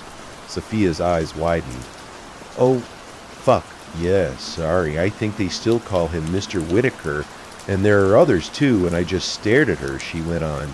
Anyway, for a long time, it was just a normal job, right? I spend 6 hours a day acting like I am this trapped girl, mainly faking, painting, or watching television, boring stuff. I couldn't help but interrupt again, hating the hurt trembling in my voice. You fake the painting. You aren't really painting those wonderful pictures. Now Sophia looked embarrassed. No, sorry, I can't paint a bit. I am a pretty good singer, though. She tried to smile, but faltered. Reaching forward, she touched my arm. That's why I always have the paintings turned where you can't see them. They're already done beforehand. All you ever see is some blank canvases. And well, when they want me to show you something, her expression darkened as she went on. That's why I had to break the rules and contact you when they started doing this hidden message. Mind game fuck. I got worried. Worried you would take it too seriously, that you could get hurt or even hurt yourself. As soon as you left your shift tonight, I talked to one of the guys in the video department. He told me about how you had reacted, showed me how you were still parked down the street from the building. I drove over. The bedroom set is in a building outside of town. I saw you sitting in your car, and I almost approached you then, but I was scared of getting caught and fired, so I parked and waited until I could follow you somewhere else and let you know I was okay. She blinked back tears. I am ashamed to say I almost left a couple of times. I don't want to lose this job, and I tried to tell myself you would be okay after a day or two. I could get them to change the script enough that you felt like I was okay and wouldn't worry too much. I felt an angry heat growing in my chest. Well, that's nice of you. She looked up, her eyes red. I know. I am a fuck. I am so sorry. I was being selfish and cowardly, but I didn't actually leave. And then when I saw Henry leaving the building, saw you running over to talk to him, I knew they were escalating it even further. Henry? Sophia rolled her eyes in frustration. Fuck. Yeah, sorry, Henry Grant. He's another actor in an earlier version of the experiment. He actually played Mr. Whitaker, but they decided he wasn't scary enough, so now he's usually one of the suits. He's actually done that for your version a lot.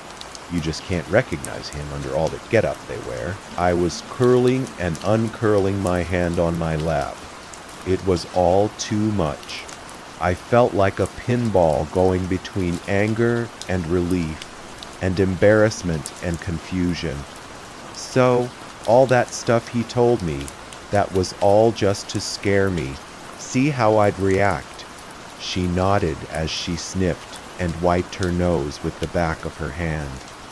Yes, I am sorry. That's why I knew I couldn't wait any longer to tell you. I could see how worried and scared you were going back to your car. I pulled my arm back from her touch. Well, thanks, I guess. At least you stopped me before I went to the police and looked like a joke in front of them too. I just wanted her gone, her sympathetic, pitying eyes off of me. Thanks for stopping by and letting me in on it. I tried to make my voice sound hard and unfeeling, but it came out watery instead. Standing up, I turned away from her so she couldn't see as I started to cry. If you don't mind, I need time to think about everything. It's a lot. A moment passed, and then her hand was on my shoulder. Nathan, you don't have anything to be embarrassed about. They are very good at what they do. All you did was what you thought was right, because you are a good man. I shrugged. I thought that you were in trouble and I wanted to help. She gently turned me toward her, and when I looked up, she smiled and sniffed again. I know, but you need to realize most people wouldn't have tried to help. Not when it meant giving up their job or risking themselves like that.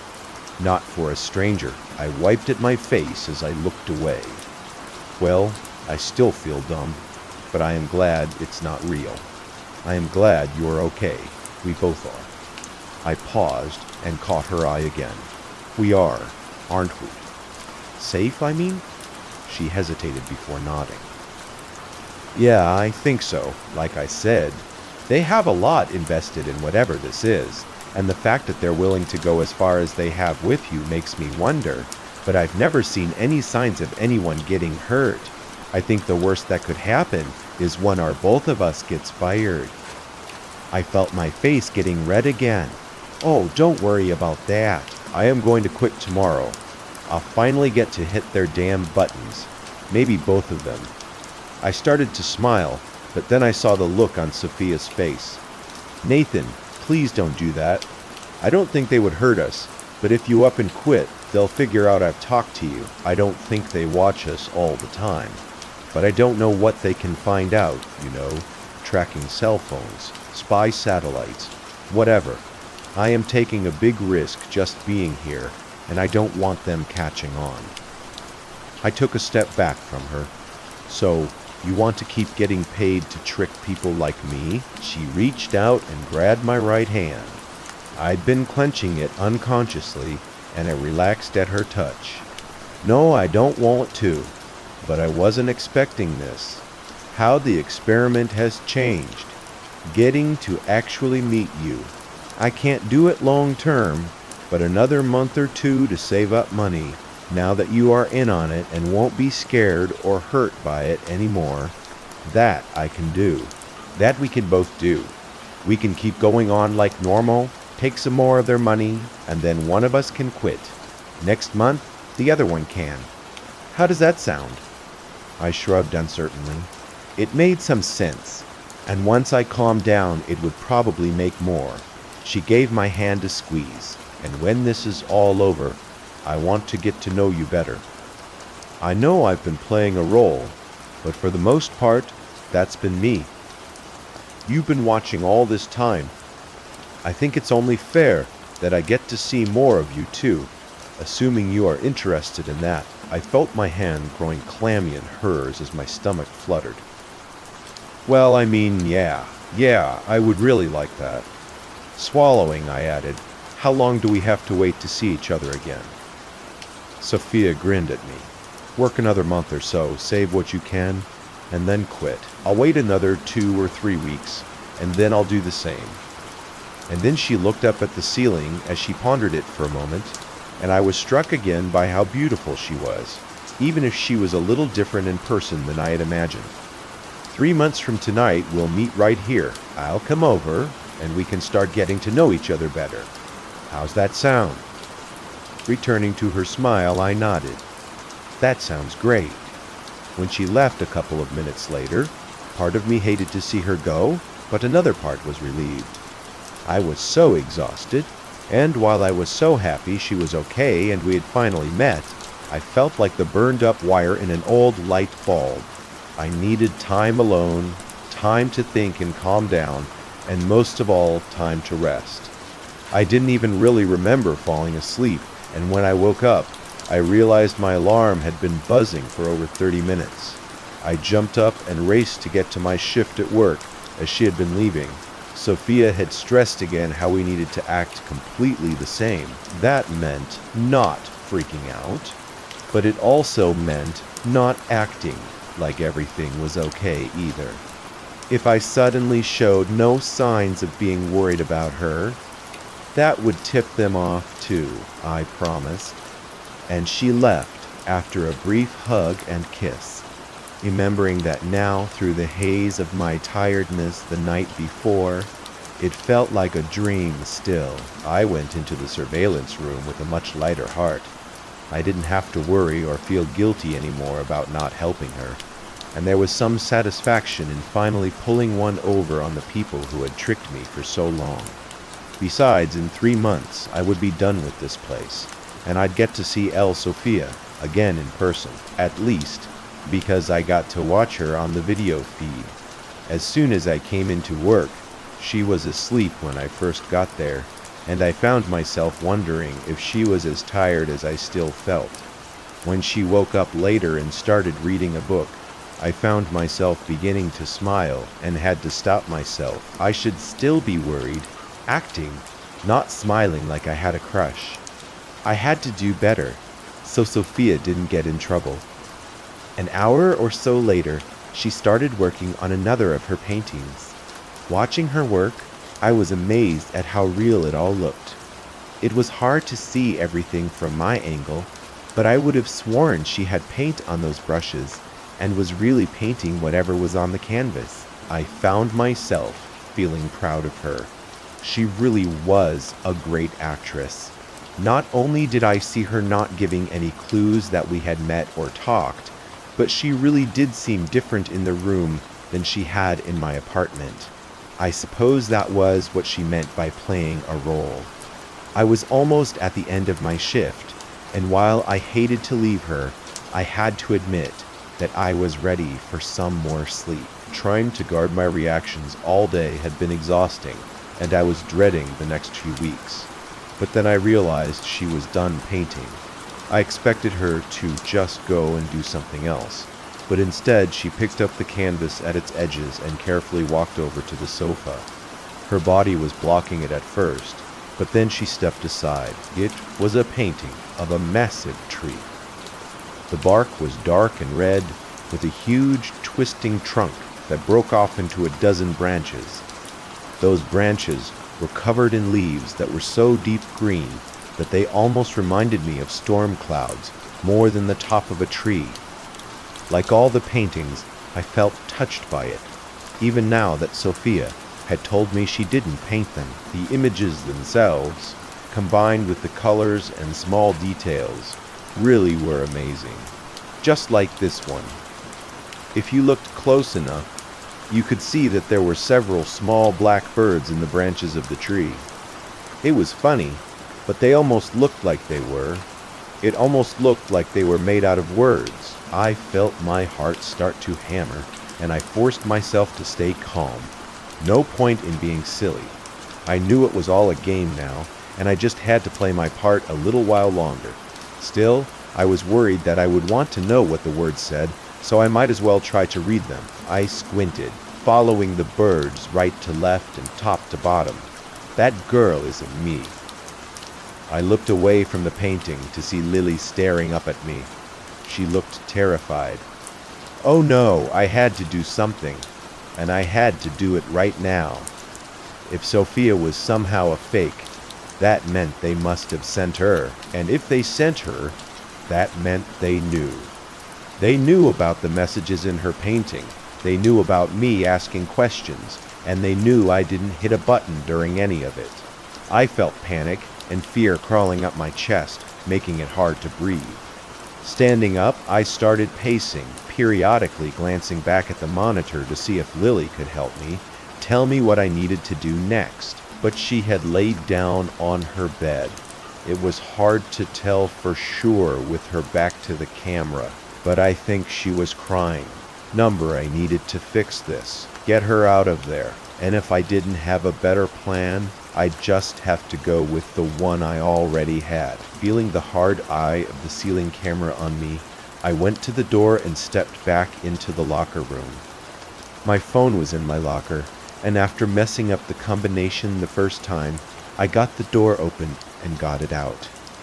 Gripping it tightly, I tried to hold it by my side casually, but I knew there was little point. If they knew everything, I wasn't going to be able to hide anything. I just had to try and be fast. Get some kind of message out to people that could help Lily before they got to me. I opened the camera on the phone, and as I re-entered the surveillance room and hit record, it made a small beeping noise. Once I was sure it was recording, I turned the camera on myself.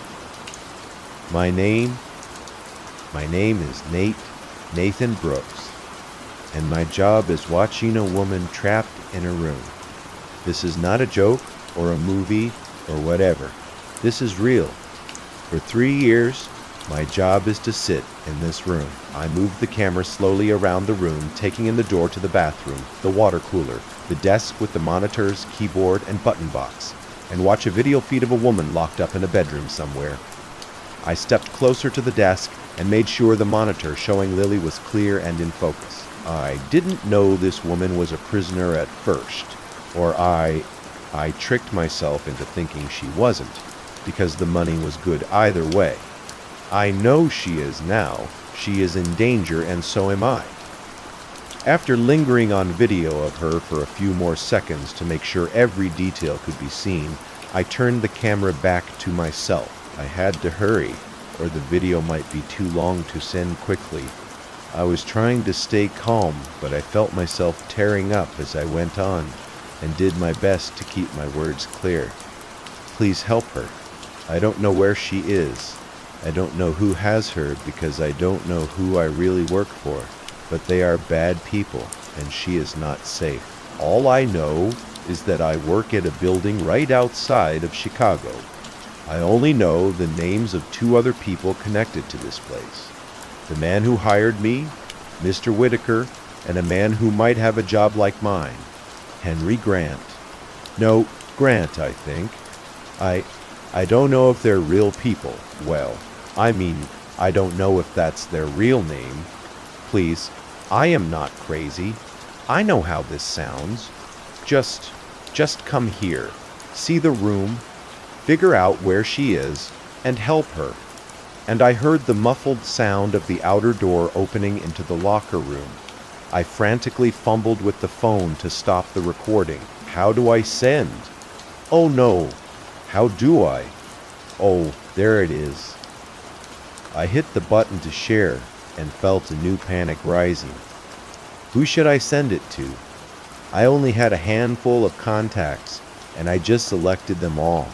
Maybe at least one of them would take it seriously and get help. As I heard the door to the surveillance room opening behind me, I hit send. Not connected to data service or Wi-Fi. Please send it again when connected. What? No. I turned to see Mr. Whitaker entering the room. He was flanked by 2 large men in dark suits that looked like bodyguards or something. Raising a finger, he wagged it at me. No service here, Nathan. But then, you should never need service here so long as you follow the rules. They took me easily. I tried to make it to the bathroom and close the door, but the 2 guards stopped me and pulled me down. They put the, what do you call them, zip ties on my wrists and feet and pulled a black bag over my head. Then I was being carried out of the room, and it felt like they must have put me in the back of a van that was pulled right up to the building.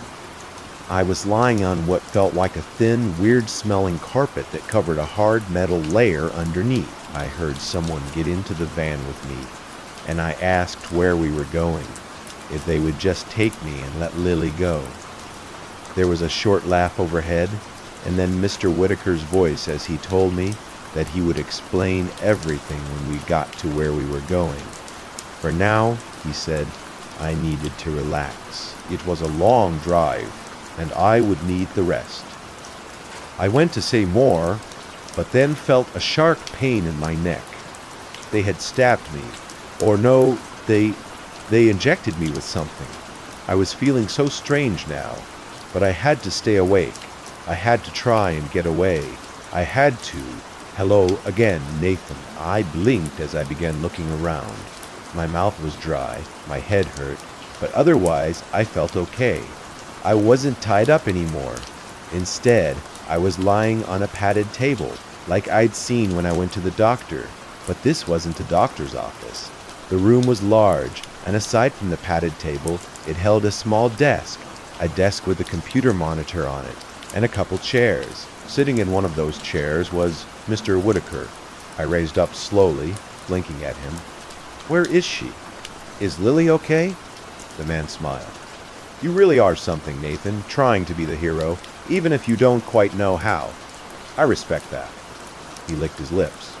He leaned forward slightly. In fact, I respect it so much that I've decided to start our new relationship with as much honesty as I am allowed. Some of my colleagues disagree with this approach, but you know what fucked them. This is my project, and I think you deserve to know what's going on. Looking more serious, he stood up, lifting the gun he had been holding casually in his lap. But before we get into details, would you like to see Lily? I slid off the table and nodded as I caught myself from falling. My legs were still wobbly from whatever they had given me, but I barely noticed. Yes, please, let me see her. The real her. Mr. Whitaker gave a small laugh and gestured toward a nearby door. Yes, reality is always best. She's just in the next room. I stumbled my way forward, my legs getting better as I walked, and when I grabbed the doorknob, it turned easily. I expected the door to lead to her bedroom, but instead, it opened into another room, a lot like the one I'd been in, though the stuff in it was different. Strange machines filled the walls, and in the back of the room was a large aquarium. I don't know. It was a big cylinder taller than I was, and it was filled with some kind of gray liquid. There was a shape in that liquid. Go ahead, Nathan. Feel free to go have a good look. You've earned it. I felt my stomach clenching tighter at Mr. Whitaker's words and the meanness in them. My legs felt heavy again now, but it wasn't from the drugs this time. Shuffling forward, I could see the shape was a person. Oh no, or at least a body, because it was clear from just looking at it that the person was dead. It was very well preserved, but I could see how the skin hung wrong and looked bloated in spots. Oh God, no, no, no, its hair, which had been floating like seaweed in front of its face, drifted away as I reached the glass. I could see Lily staring out at me. Murderer! I turned on Whitaker and started to run toward him when he shot me. Suddenly, I was on the ground, convulsing as he stepped closer. Don't worry, Nathan. It won't kill you, just make you unable to move for a bit. I heard more footsteps as my body began to still. Get him up. Take him back to the other room. I could barely feel anything as I was carried back to the padded table and propped up into a sitting position. This time I was strapped down, but I guessed it was more, so I didn't fall off because I couldn't move anything other than my head. And even that was just a little. I could hardly see at all while crying, but I recognized the blurry shape of Whitaker sitting back down in front of me. Before you ask, well, when you are able to ask anything again. Yes, that is Lily. Not a fake Lily, not a dummy, and not some kind of trick. As I said, the time for tricks has passed. Now is the time for truth. Frowning slightly, he went on, Nathan, I understand that showing you her body that way might seem very cruel. You may hate me for it right now. I would understand if you did. But you called me a murderer, and at least in this specific context, I think that is unfair, because I didn't kill Lily. In truth, I've been with this aspect of the project for only 7 years. He gestured back to the door behind him, and Lily has been dead for over 8. I felt my eyes widen, as though they belonged to someone else's body. It was more lies, more tricks, all of it. Oh God, it had to be. Do you know what remote viewing is? He rolled his eyes. Sorry, right? You can't talk right now. I'll just assume you don't. Remote viewing is a broad term for the ability to see things that are far away from you physically, to know things you shouldn't be able to know through your normal 5 senses. Some describe it as a psychic ability, though there are several schools of thought as to how and why it works. His eyes fixed on mine intently. Because it does work, Nathan. Various governments and private organizations have studied it for a very long time, and while publicly it is always ridiculed as pseudoscience and foolish superstition, the reality is that some people have the innate ability that means it comes naturally to somehow see other places. Lily was one of those people. She came into the program when she was 17, having been identified via a front-facing screening process that was run as a psychological test that paid subjects well, at a time when Lily was looking to make some money. 3 months after being identified as a good candidate, she was taken, and after the initial adjustment period, she became a largely compliant asset that quickly rose to the top of our talent pool. Whitaker folded his hands on his knee. I know you care for her, Nathan, so I think this is worth sharing. Lily was never treated badly, other than her confinement and the occasional test that was mildly unpleasant. No, we all treasured her. She was enormously talented, not just as a remote viewer, but as an artist. That's how she would convey what she saw. You understand? She would enter into an almost trance-like state when she painted, and when she was done, she would have given us a painting of images and words that provided, well, it was very valuable information.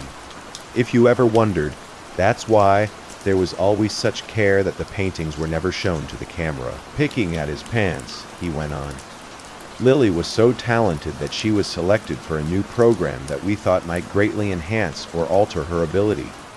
We introduced something foreign into her body. If anything, the accuracy of her remote viewing was declining, which was a problem for us and for her. But then we realized that we were reading the new paintings wrong. She was able to see more clearly than ever. She was just no longer bound to only current events. Now her sight transcends time. He paused, and I realized he was enjoying telling the story. The bastard was having a good time, pausing to make it more dramatic. I would kill him. Well, this made some of her paintings less immediately useful. They became much more valuable as we were able to decipher them. For a time, it looked as though everything was working better than we had ever hoped. His lips thinned. And then, one day, she showed a painting to the camera. It said, "Please help me, Nathan." This immediately sent up all kinds of red flags. She knew not to show paintings to the camera, and now she was trying to communicate with someone. We didn't disrupt her routine, but an intensive investigation began into who she was talking to. Was it one of her handlers? One of the technicians? Someone from her past life? But nothing checked out. Leaning back in his chair, a look of pride grew on Whitaker's face as he continued. I was the one that first suggested the idea that she was, intentionally or not, knowingly or not, seeing and talking to someone from the future. I was still an outside consultant at the time, but by that point, we had more strange behaviors from her, including the second message painting. That girl isn't me. My theory made some sense, but it very quickly ran into a greater obstacle. The introduction of the foreign material had not been as seamless as we had hoped, despite her having been stable for almost 3 years since it was implanted. Whether it was due to her increasing emotional upset and stress, or simply the passage of time, she suddenly began to deteriorate. Her work became more erratic and hard to understand as her body began to decline. We were monitoring her health closely, but it didn't matter. 5 days after she painted, "That girl isn't me," she suddenly went into cardiac arrest and died. Somewhat inexplicably, we were unable to resuscitate her. This was a great loss, and it required adjustments to my theory. Based on everything we knew, it still made sense that she was talking to someone with access to the camera feed, and very likely someone named Nathan. If Nathan was viewing that camera footage in the future, as I believed, then he must be working for us in the future. He gave me a thin smile, and whether you believe that the future is set in stone or not, I am all for giving a helping hand. 7 years ago, I began the Nathan Project. Over the course of that time, I have overseen the screening and hiring of 43 men named Nathan at several different sites, all with one very specific job: to watch the videos of Lily from just before the implant to the time of her death. I tried to speak, but my mouth still wouldn't work. I wanted to say he was lying, that it was another trick, but I think I wanted to hear it from myself, because I didn't think he was lying. I didn't think it was a trick, and I thought I was starting to understand. The point wasn't really them watching the videos, of course. It was how they reacted to watching the videos, what they did, and how that matched up with what Lily had done in response in the past. 13% quit after the first day. 38% hit either the red or the green button after the first message, after asking for help and saying their name. 22% attempted to contact the authorities before reaching the stage where Sophia was introduced. He shook his head slightly. I wish I could take credit for her introduction, but it wasn't my suggestion. We assumed from the "that girl isn't me" message that there was a double of Lily introduced to you at some point, perhaps to kill you, or dissuade you, or find out what you knew. But it took a few tries until we felt it was well refined, and, as I've pointed out, only 2% made it that far, and all of them failed the next test. He pointed at me. Her name. You see, the girl you've been watching, that talented, wonderful girl whose body is preserved in the next room, her name was Lily Harper. I had always wondered if Lily was merely seeing you, or if there was some kind of connection between the two of you when you called Sophia Lily. I knew that we had finally found the right Nathan, the distant point of light that our Lily was looking at across space and time. I swallowed thickly and found I could feel my tongue, if only a little. Slurring badly, I pushed out a single word. Why? Whitaker looked surprised. I'd have thought that'd be clear by now. You are our only remaining link to one of our greatest treasures. Perhaps you have a similar ability, or it may be that she forged the link purely through her own talent and will. But either way, you are important, and you have more work to do. He stood up and moved over to the table, where he turned on the monitor. As it came to life, I saw it was a frozen image of Lily's room. A tape paused where I'd left off watching. Turning back to me, the man looked solemn. You have to watch the rest of it, because Lily painted you more pictures before she died, and we have to know what they mean. I spent the next 5 days watching Lily die from the outside, just watching the monitor. It didn't seem that different from what I had just been watching for the past 3 years. Lily slept. She watched television, she read, and she painted. But there were signs, if you were looking for them. She seemed tired and tense, and she had taken to sleeping more, and occasionally, just every once in a while, she would glance up at the camera, at me. It was then that I could see the fear and sadness in her eyes. Inside, well, inside, I felt like a burned outhouse collapsing in on itself. At first, I refused to watch, to do anything they wanted me to do. Whitaker didn't get mad at me, but just shrugged.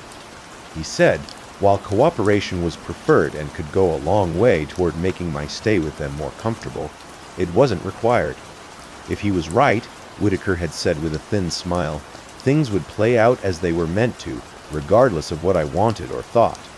I chose either way. He said the video was about to start again and would not stop for another 5 days. Whether I wanted to spend that time getting to see her again was entirely up to me. I tried not to watch, but a part of me knew from the start I was going to. Maybe I would find some clue that they were lying about her being dead, or Lily could give me some advice or warning about what I needed to do next. I didn't know what. What I did know was that I couldn't miss the chance to see her again.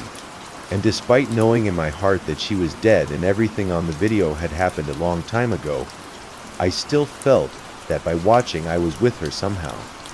She had been taken away from everything she knew when she was barely grown, trapped for years for just being special, experimented on, treated like property, kept from ever having friends or family or a life, and yet, through all of that, she was still beautiful.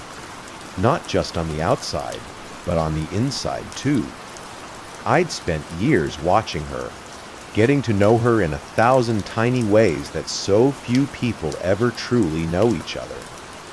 I had seen her kindness and the grace in her actions, even when she was fighting against the people holding her. I had watched her strength when she woke up day after day in her prison and never gave up.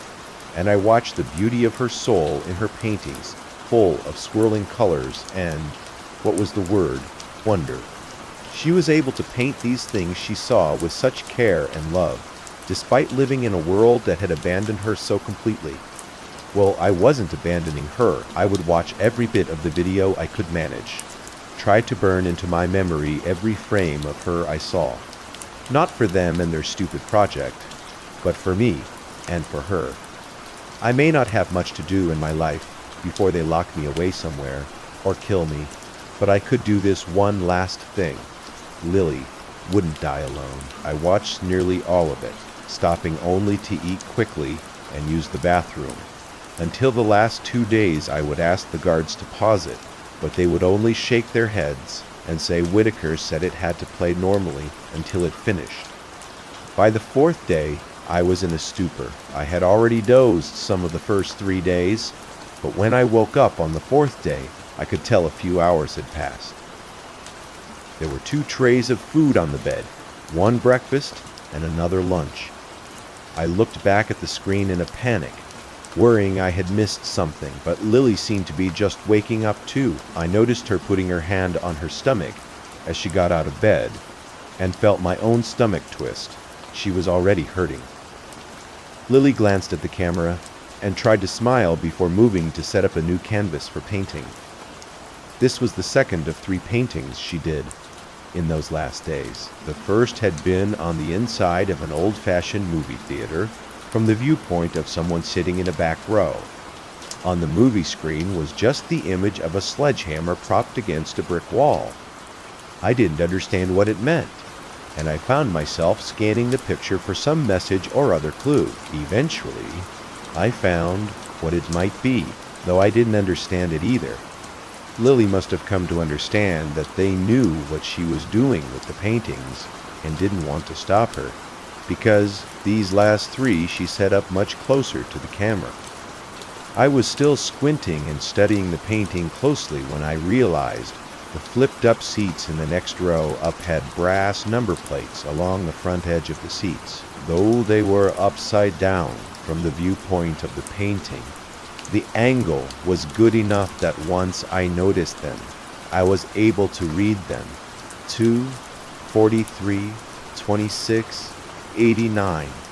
I didn't understand any of it, but I committed it all to memory, focusing all my attention on the painting until she finally took it away. Even that early on, I could tell painting was taking a lot out of her now, and like I had for so long, I found myself talking to her, telling her to go rest, before I remembered her body in the next room. I almost stopped then, but no, maybe she couldn't tell if I was talking to her, or maybe she could. Either way, me talking to her couldn't hurt, and it made me feel a little less lonely and sad as I watched her. The second painting, the one she started after I woke up from falling asleep for a few hours, was stranger than the rest. It looked like it was in a room with curved walls made of tree roots, and in the center of the room was a little table made out of the same stuff. Some of the roots around the room were a deep red, but other parts, including the table thing, looked burnt and black. I looked closer and saw that I could see a person's shadow over the table, hands holding some long oval-shaped bundle. I studied it for a long time, going over it again and again in my mind after she took it away. I couldn't make sense of any of it. I wasn't smart enough, and I was failing her. Lily slept for a long time after that painting. Then she got up on the 5th day, her last day, and immediately started working again. This time she was painting faster, and while I saw her wince occasionally, she never lost her look of determination as she slashed lines and colors across the canvas. When she was done, Lily picked up the painting and turned it toward the camera, giving me a small, tired smile as she was blocked from view. It was looking out from the front porch of a house somewhere. It was out in the country, and the morning view of the yard and the land beyond were wonderful. But closer up, the painting was of 2 hands holding onto each other tightly. Their interlocked fingers seemed to glow red and orange in the light of the rising sun. I found myself crying as I looked at it. Part of it was because I didn't know what it meant, and I felt a growing sense of desperation at the thought that Lily's last works might be wasted on me. Part was because I knew it had been 5 days, and I could sense I was close to the end, to her end. But there was something more than all that too. The last painting, even with everything else in my head and my heart pulling me down, gave me hope. I didn't know why, But I started to think that maybe the only message Lily had for me in that last painting was that somehow, somewhere, everything would be okay. Outside the edge of the painting, I could see motion in the room. People hurriedly coming in with some kind of medical equipment. And then the monitor went black. "You've done well, Nathan. Very, very well. For the last 5 days of the video, we had charted 1,047 micro-variations in Lily's behavior that we believed might correspond to your behavior, your reactions, and your emotional states while watching the video. Like before, the two of you remained in sync, as though you were in the same room. It really is remarkable." I sat staring at Whitaker. I listened to what he said, but I didn't care. I just wanted it over. Whatever this was, I just wanted it over casing his throat, he went on. "That's why we've decided to move the implant from Lily's body to your own. That's one of the many reasons we've preserved her. So the foreign body was still showing signs of life all this time, but just barely, and we were afraid to attempt removal. Our hope is that, given your connection to Lily, it will accept you, perhaps even thrive in you more than it ever did our girl." I was suddenly on my feet, and it was only the raising of Whitaker's gun that stopped me from attacking him. "Don't you talk about her like that, like any of you gave a fuck about her. I'll kill you." Whitaker's face darkened slightly as his lips thinned. "No, you won't, but if idle threats make you feel better, go ahead. It will only make things harder, not easier." Feeling a stab of panic fear, I sat back down. "What is this thing you are going to put in me?" The man looked at me for several seconds before responding. "I am tempted not to tell you after your stupid and frankly hurtful outburst." Letting out a small sigh, he went on. "Nathan, somewhere there is a tree, a very special tree. We suspect it is the same tree Lily painted for you that time, though we cannot say for sure, as we have never been able to find it. It is either hidden away very well, or it is able to hide itself from those it wishes." I just looked at him, trying to kill him by just wanting it to be so. In any case, we have the next best thing, an ancient clipping from the tree, secured at great cost and sacrifice, and studied for a long time without much success. We have, however, in recent years, been given advice that this clipping could be grown in the right soil. We thought that the soil was Lily, but while it did develop further inside of her, she died before the necessary growth was finished. Leaning forward, he smiled at me. "We have it on fairly good authority, however, that you might succeed where she failed. I fought them when they came, but it didn't matter. I woke up sometime later with a dull ache in my chest and a small, already healing scar on my upper stomach. I didn't really feel that different, other than the little bit of pain, but I knew that would change with time. I had more time than Lily, or maybe I had less. It didn't matter. I just wed. What was that?" There was some kind of soft voice coming from where it wasn't in the room. It was in my head. It felt like a thrill of excitement. Maybe this was Lily's voice. Had she somehow stayed in the tree thing they had put inside me? But no. I had never heard Lily's voice, but I sensed this wasn't it. This voice was too delicate to really be heard or unheard, and it reminded me of music coming from a distant room that you felt in the back of your mind without realizing it. It was a melody, a kind of song, but it wasn't Lily's song. I realized with a shiver that it was the song of the thing inside of me. At first, I was afraid, but that didn't last long. It wasn't trying to hurt me. It was trapped here, just like I was, but it started to sing. It was time for us to be free. I stood up and walked to the door. As I did so, the lights went out. The door in front of me clicked, and when I reached out and turned the knob in the dark, it opened easily. How is this possible? And if it could do this, why hadn't it helped Lily get out? There was no answer, but there was also no time. I could already hear boots around the corner as the glow from flashlights began to light up the far end of the hall. They would drag me back in there, chain me up, or take this thing back out of me before we could get away. If I was ever going to get out, it had to be now. The voice was singing again, pushing me to go further into the dark, to run until we were safe. So I listened, and I ran. Every door unlocked for me. Every turn kept me barely out of sight. The people looking for me were barking orders over a radio, asking someone what was the holdup on the generator kicking on.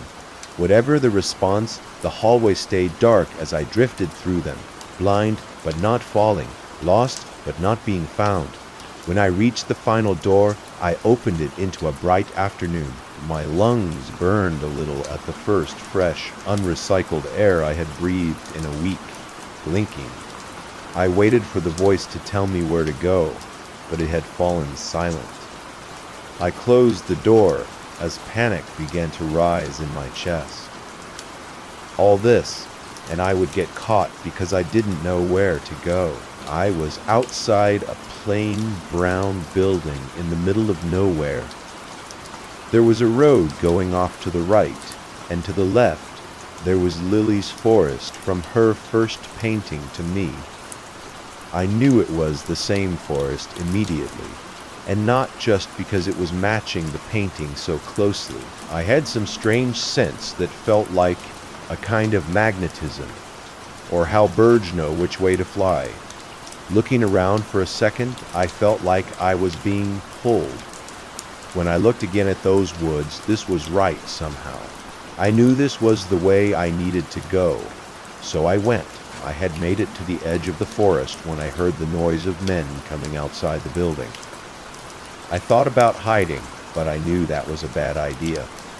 They would just catch me, and I felt a drive to go deeper into the woods. I plunged ahead, running at close to a reckless speed, but never tripping or stumbling as I went. I would occasionally hear a noise behind me as they spread out to search, but the sounds grew fainter as I ran. I almost thought I had lost them for good when I heard a short cough that was muffled off to my left. Someone had gotten close without me knowing it. Panicking, I looked for any place I could hide. There were only bushes and trees, and over there a well. Not just a well, but Lily's well, with the same warm gray stone walls, capped with a weathered wooden lid. I felt a moment of happy recognition, but then it faded away. How did that help? They'd check the well if they found it, and I didn't have any way to get down it without getting hurt or stuck. Then an idea struck me. Crouching low and staying in the bush, I moved to the well and gingerly pushed on the lid.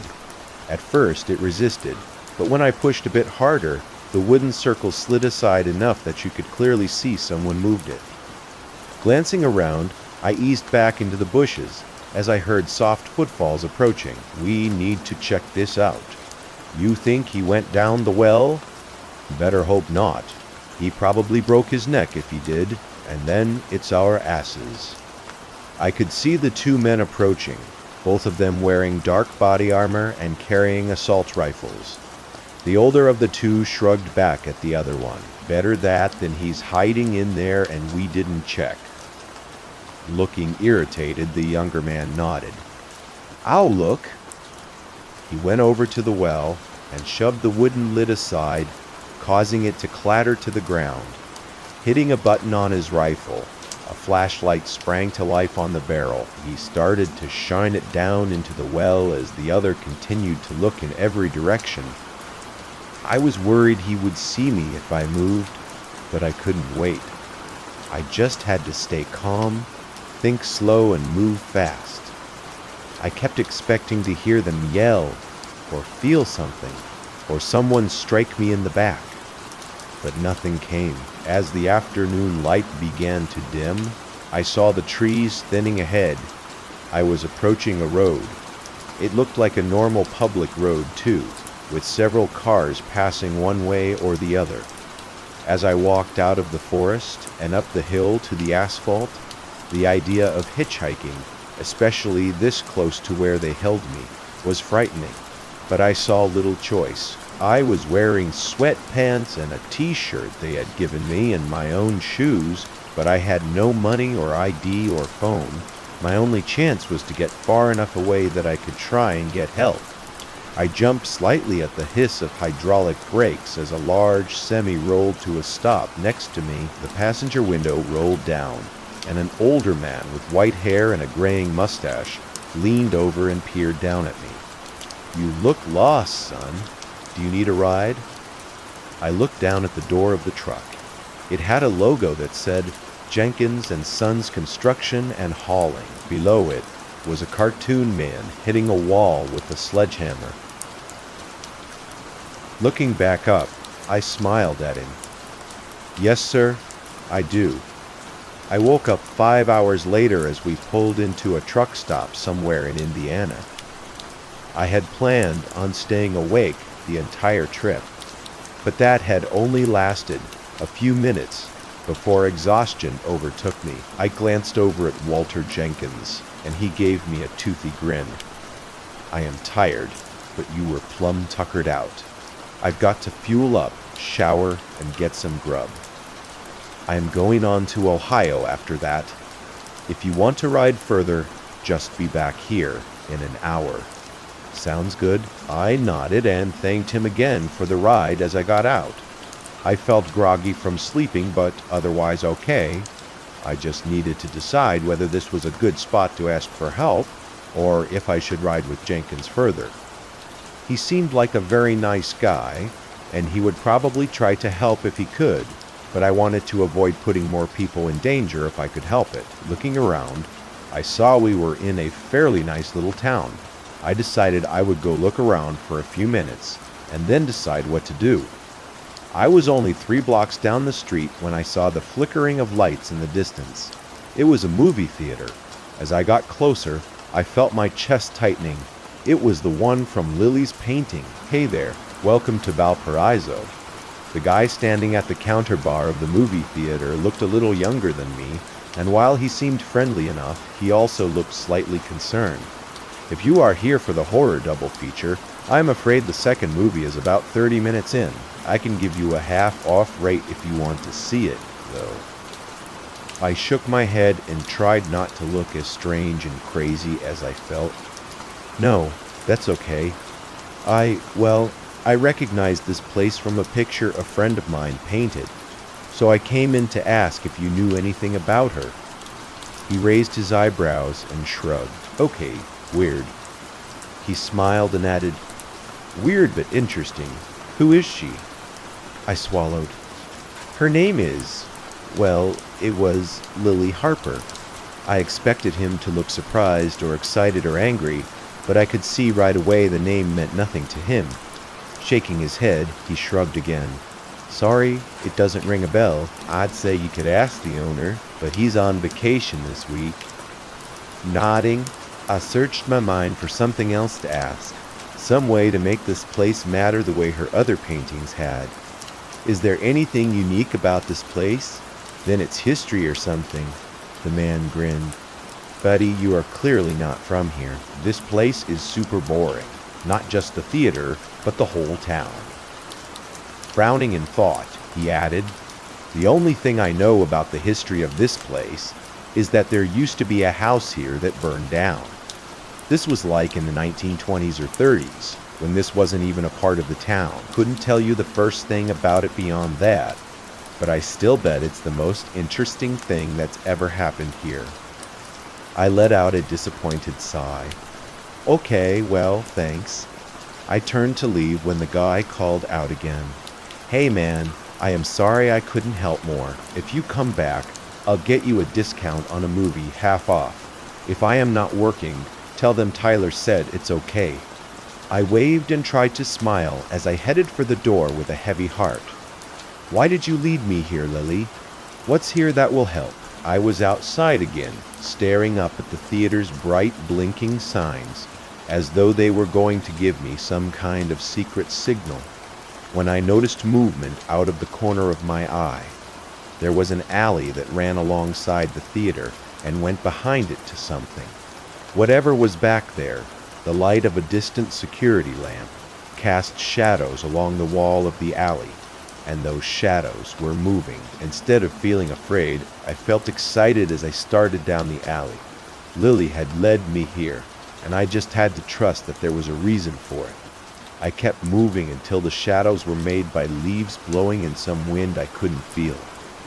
As I got to the far end of the alley, I saw there was a small backyard behind the theater, surrounded by a chain-link fence, and on the other side of that fence was the tree from Lily's painting, with its deep red twisting bark and foam of green leaves waving to and fro in the night air.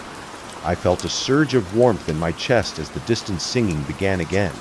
This was the place, the special tree that could not be found unless it wanted you to find it. It sat at the edge of a small, overgrown lot, surrounded on all sides by buildings and yards, somehow forgotten when whatever land this had once been was divided up, and despite its location, I had a strong sense that I was the first to see it. In a very long time climbing the fence, I felt a jagged wire dig into my leg and rip my pants as I fell over the top. I was bleeding a little, but I hardly noticed. I could smell the tree now, and it was a rich, good smell, unlike any I had smelled before. Reaching out to it, I felt the singing grow louder. As I touched it, I felt stronger and less afraid, and when I saw the light opening up at its roots, I didn't tremble. I smiled. There was a hidden tunnel under the tree, a tunnel filled with sweet-smelling air that was like the tree smell, but also different. And the tunnel wasn't dark. No, not at all. It glowed with its own golden light that called to me, urged me forward. Rain was beginning to fall as I looked around the dark lot. I had the thought that I was leaving this world behind, and I found that I didn't mind that much at all. The tunnel had continued to grow, slanting down gently and tall enough that I walked in without stooping. The roots of the tree went on and on, woven through the dirt walls as I went deeper. I looked back and saw the tunnel had closed behind me, but I wasn't surprised. The way forward was the only way that mattered. I walked for what might have been hours, but I never felt tired or hungry, and I never worried I was lost, though I had no idea where I was or where I was going. Still, I felt a surge of happiness and excitement when I turned a corner and saw something in the tunnel ahead. As I got closer, I realized it was a brick wall. But just as I began to think I found a dead end, the wall faded away, revealing a dark room. I paused at the edge of the tunnel, looking out at the floor of what looked like a basement. It was empty, but in the light from the tree, I could make out something scratched into the floor. It was the number 2. I felt my pulse quicken as I thought back to Lily's painting with the theater seats, and then I stepped out into the room. It was the empty basement of a house, and as I went up the stairs and opened the door, I saw that the rest of the house was empty as well. No lights were on, but bright sunlight poured in through every window, and in the distance I could hear what sounded like small waves crashing on a beach. I wanted to go out and see where I was, but I forced myself to check the house first for any people or clues. But there was none. The house was utterly bare of any sign of people, other than the numbers scratched into the floor below. My nose tingled with salty air as I stepped outside. The house was near the beach, on what I soon figured out was a small deserted island. I realized with little surprise that I recognized the house from Lily's painting. As I stepped off the porch, I saw no signs of people. But I wasn't entirely alone, because sitting some distance from the house was the tree. I knew it couldn't be the same tree as in the abandoned lot, but at the same time, I knew that it was, or at least a different part of the same tree that made the tunnels and appeared in my old world. And whatever place this was, because I had started having that thought as soon as I stepped out of the house. I didn't think this was my world, not exactly. I could see a larger island some distance away, and it might have people on it, hotels and cars and planes, or it might not, as those things might not exist here either way. My newfound intuition was growing stronger, and I could tell that what was it called? The con. No. The texture of things was different somehow, if only a little. Not bad or scary, just different. Still, after a couple of hours of exploring the island and checking the house, I began to feel terribly lonely, even with the tree nearby. I decided to go back into the tunnel and keep going. The basement wall faded away as I walked up to it, and I entered the tunnels again. It was only a short time later that I found my second version of the house. Much like the first, the wall faded away into a basement, but this one was far from empty. It was a workshop of some kind, full of tools I wasn't familiar with. I glanced down and saw 43 scratched onto the floor. Who is doing that and why? I was going to explore the house more carefully this time, as it looked like there were people here, but then I froze. Propped against the brick wall next to a small stack of boards was a sledgehammer. Trying to be quiet, I crept over and picked it up before heading back into the tunnel. When I was little, before Dad died, he loved to hunt. I never went with him and didn't remember much of what he hunted, but I do know he had an old hound he'd had since before I was born. The dog had only loved him, well, him and being on the trail of something.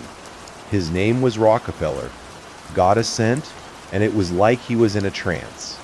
He would go and go, this way and that, and to look at him, it looked like he was having a fit, both lost and certain at the same time. But whatever Rocker knew, or didn't know, he always found what he was looking for. I felt like a rocker now. I was moving faster and faster as I went down this turn and that. I felt like I was on the trail of something, or traveling on memories I didn't have.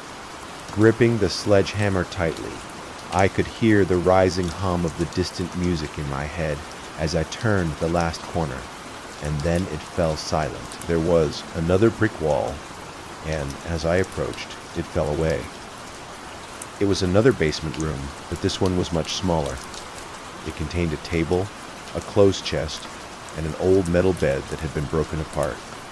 At the far brick wall, a woman was using one of the metal legs from the bed to attack the wall and whatever lay behind it. I felt my head begin to swim as I looked at her from behind, and as she turned to look at me, eyes wide with surprise and fear, I felt the sledgehammer slip from my grip as I stumbled back against the now solid wall. I could barely breathe at all, but I managed to get out a single word. Lily. The woman looked at me, her expression less fearful but still guarded. Yeah, do I know you? She had the bed leg partially raised in warning. It was her, but it wasn't. Much like the tree on the island, this Lily looked a few years older, and while she looked stressed and confused at that moment, her eyes didn't seem weighted down by the same quiet sadness I had come to recognize watching the other Lily for all that time. Still, I didn't know how to answer her question and not sound creepy or crazy. I stared at her for a second, floundering, when she asked another. You came out of the tree tunnel, right? I nodded, grateful for something I could answer easily. Studying me, she said. Where did you come from? Before the tunnel, I mean. I flushed as I tried to think of the right words. Well, I came from Illinois originally. She grinned at me for a second before catching herself and trying to look serious. Yeah, okay, but do you know how the tree works? How did you find out about the tunnel? How did you get here? Sighing, I rubbed my head and just stared into it.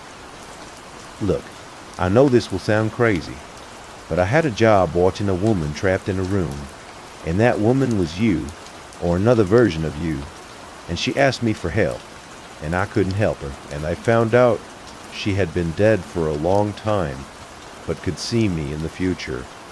And then they put something from the tree in me that had been in her, that had killed her, and then I escaped, and then I figured out where to go to find the tree from things she had painted. And I somehow knew how to go into the tunnels to find different spots, and I am pretty sure the tunnels lead to different worlds. and I got this sledgehammer, and then I hold up. Goddamn, take a breath. You are going to pass out. She was smiling again, and this time she didn't try to hide it. She looked over what was left of the bed to where the sledgehammer was lying on the floor. And did you say sledgehammer? So, yeah, I believe you. I've been in those tunnels too. My ex-boyfriend tricked me into moving here so he could tie me to the tree in his place. Well, not tie me to the tree literally. Take his place as, the tree's buddy or something. I don't really know, but it's all pretty fucked up. And I don't understand all of it. But what I do understand is that the fuck walled me up in here. At first, I thought I could just pry loose some bricks over time, but nope. He put a layer of concrete on the outside this time.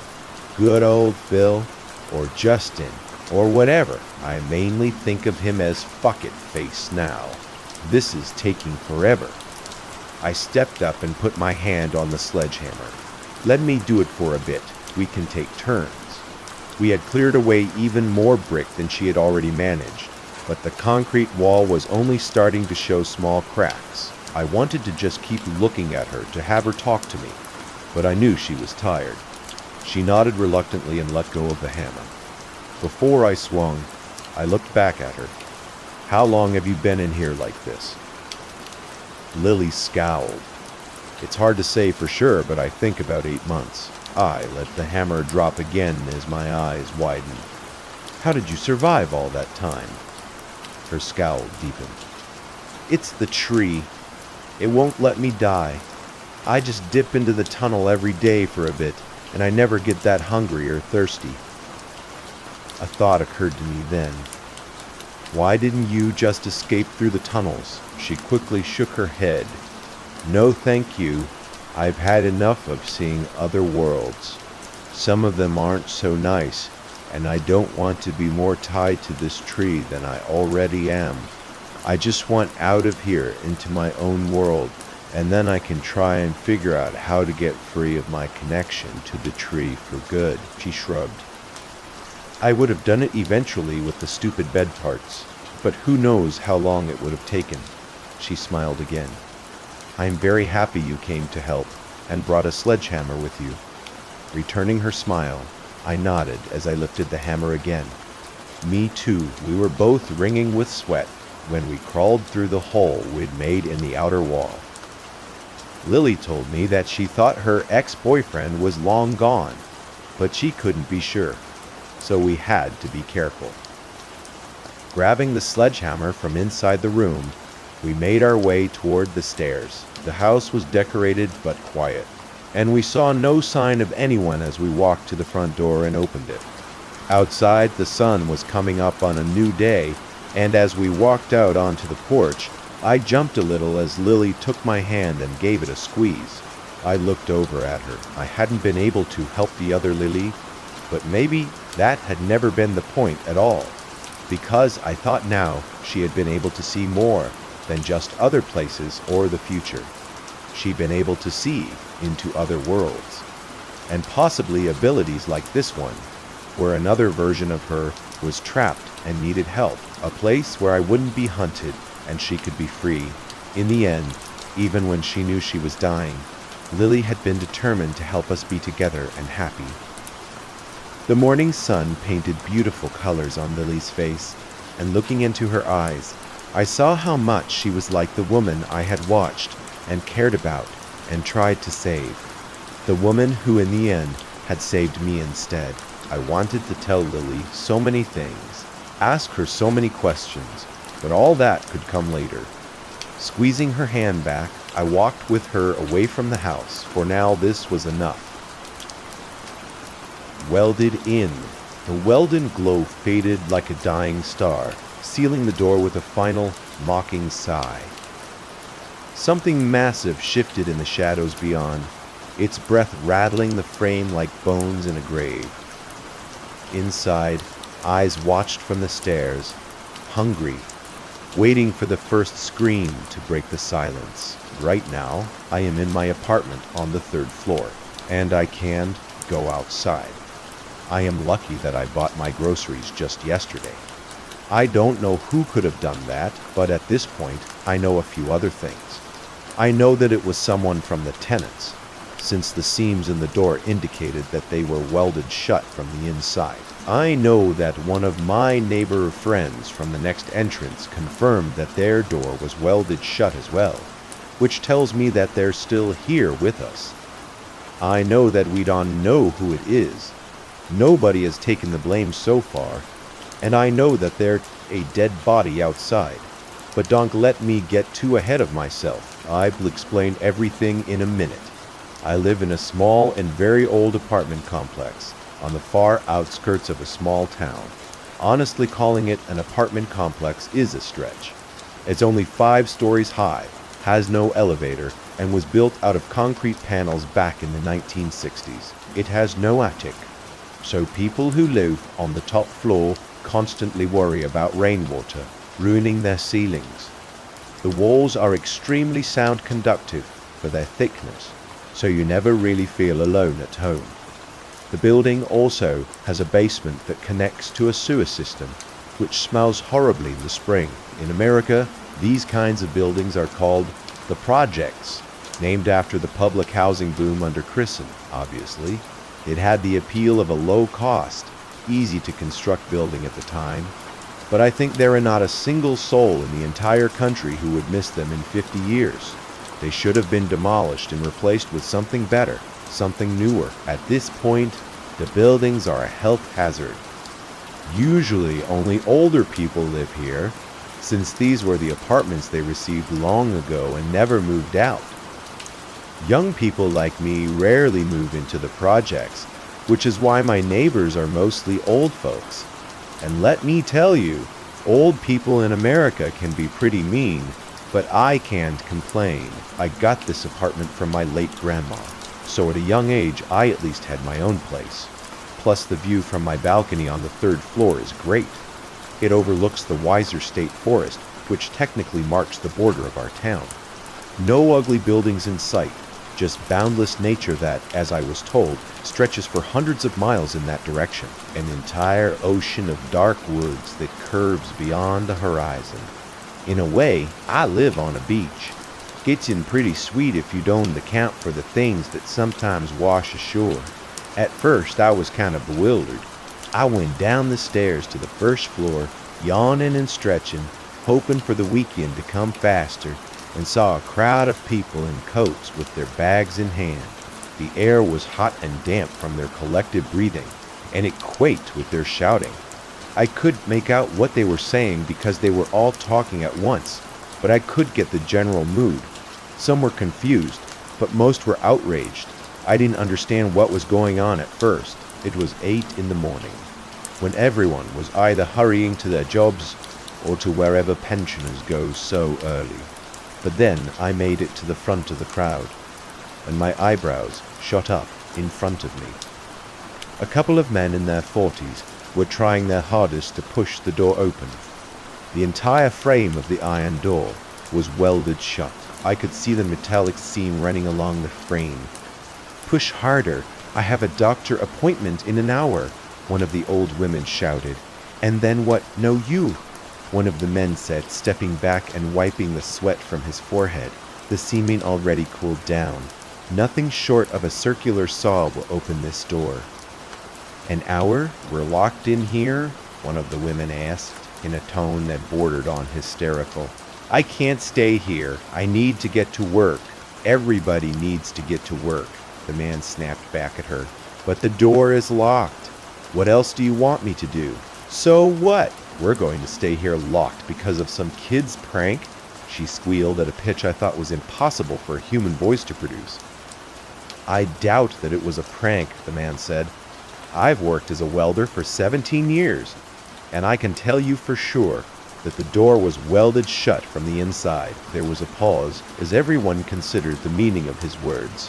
Somebody had locked themselves in with the rest of the tenants. But why? Who the hell would do something like that? A voice shouted out to no one in particular. "Some maniac for sure," an old woman grunted. She turned to glare at me. Oh, she gave me a mean eye, and then it took my sleeve. "Say, what apartment are you from, huh?" I don't recall seeing you here. Was it you who did that? She pointed at the door. You and your good-for-nothing friends, huh? Probably opened a butcher shop for us all and planned to take our money here, right? She was getting louder with every sentence, and I suddenly found myself at the center of attention of a very angry and suspicious crowd. I had to defuse the situation fast, or I wouldn't be able to reach my apartment in one piece. I am Martha's grandson, I explained. And if you don't believe me, well, the God-honest truth sounds like an excuse in this context. I've lived here for the past year, and I just came down from my apartment. Leave him be, old hag, one of the men from the back of the crowd said. I've seen this lad here many times. He's a good person. Helped you carry bags more than once, sir. The woman was obviously humiliated by this development and gave me a death glare, but thankfully she didn't say anything else. Suddenly a doorbell buzzed. Someone from the crowd was trying to reach the neighbors who lived on the first floor. Open up! I heard a man shouting, followed by the thuds of his fist pounding on the door. The door is stuck, and I need to get to work. How are they going to help you? Someone from the crowd asked. They'll crawl through the window, that and how, the man replied. Don't be ridiculous. All the windows on the first floor are grated. Somebody else shot back, but the man didn't listen. It seemed that more people joined him, as I could hear multiple fists banging on the door. Hello, can you help me with the door? I can seem to open it. Then we suddenly heard a voice coming from outside, from beneath the wall. Dad, or somebody. Someone had been caught outside when the door was welded shut. I couldn't find any explanation as to why they were trying to enter our building at such an early hour. Perhaps they were out for groceries, or maybe they decided to take a morning jog. Perhaps it was a postman. It doesn't matter now. The people started talking all at once, trying to explain the situation to the man, to ask him to call for help, or to demand that he explain himself, but he never had a chance to answer. Oh my God, what is it? He screamed in terror. The door shook as he pulled on the handle, desperately trying to pry it open. The crowd fell silent. The terror in the man and voice was so genuine that no one doubted he had seen something horrifying. Let me in, please, he screamed again, straining with all his strength to open the door. We could see what scared him so much, but we could hear it, the heavy snarl, the clanking teeth of a huge maw, the claws scratching against the ground, getting louder with each second. The concern for his fate swept over us. At the same time, it must have been what our ancestors once felt when they watched one of their own being chased by a lion. Run, run while you still can. The crowd shouted, but it was already too late. There was a loud thud and the door shook. The unknown creature rammed it straight into the man, pressing him against the metal with its massive frame. I could hear growling as it tore into him, trying to get a better hold, but I couldn't recognize the animal. The door trembled again and again as the creature slammed the man against it, hoping to make him stop resisting. He screamed until the creature finally reached his throat. Someone gasped in terror. Help him, someone. A voice from the back of the crowd shouted. Nobody moved. There was nothing we could do. The iron door that protected us from the creature outside was also separating us from the man. He was so close to us, and yet he was dying alone. There was another strike against the door, and the crowd stepped back. The creature was testing the metal. It could hear us inside, but the door held firm. Whoever had welded it shut had done a good job. After that, everything went silent. We didn't know whether it had left or if it was standing right beyond the door, waiting, and we could check either way. It was at that moment that we heard the sirens, civil defense, sirens, wooden, rusty, coming back to life after decades of sleep to fulfill their purpose, to warn people of an incoming catastrophe. The years of slumber had not done them any good. They started as a low, sonorous hum, But with each passing second, as their mechanical voice cords stretched and warmed up, the sound grew louder and higher until the familiar wail that everyone had hoped never to hear filled the air. Now, as the sirens grew louder, the noise of the town outside began to fade. In the brief pauses between the pulses, I could hear how the city fell silent. After a few minutes, the commotion outside was gone, as everyone evacuated. We were left alone, probably the only people in the entire district stranded, isolated, with something dangerous roaming beneath our windows. I can still hear the howls and screams in the distance. Its voice sounds almost human, but I now know the difference. You can tell it clearly when its howl is followed by a human scream. Now, you might think there's a panic among the tenants, but you do be wrong. A distinctive feature of American people is that they, more than anyone else in the world, just do not care. I say this with absolute certainty. Once they learned that the police told them to stay put, they simply calmed down. I can sort of see the reasoning. Why panic when you're protected by the walls? Can't you stay home for a few days? The police told us it'd be dangerous outside, so why would you go there? I've lived through the 90s, you wet-eared punk. You think this is going to scare me? So while everyone was displeased, they decided to stay. To hell with it. Well, if they did not want to go, then I didn't have much of a choice either. I do rather stay in our fortress with the majority of people, even if they aren't the most pleasant company, than risk going out. Besides, not like they're any immediate threat to my life. Right, my Neen's still here. It is still alive. So that are good, still locked in, and I am starting to doubt whether I should protect it as much as I thought. Today was supposed to be the day we tried to leave this place, but with everything that happened, I don't think we'll be leaving anytime soon. The water and electricity are still working, which is surprising.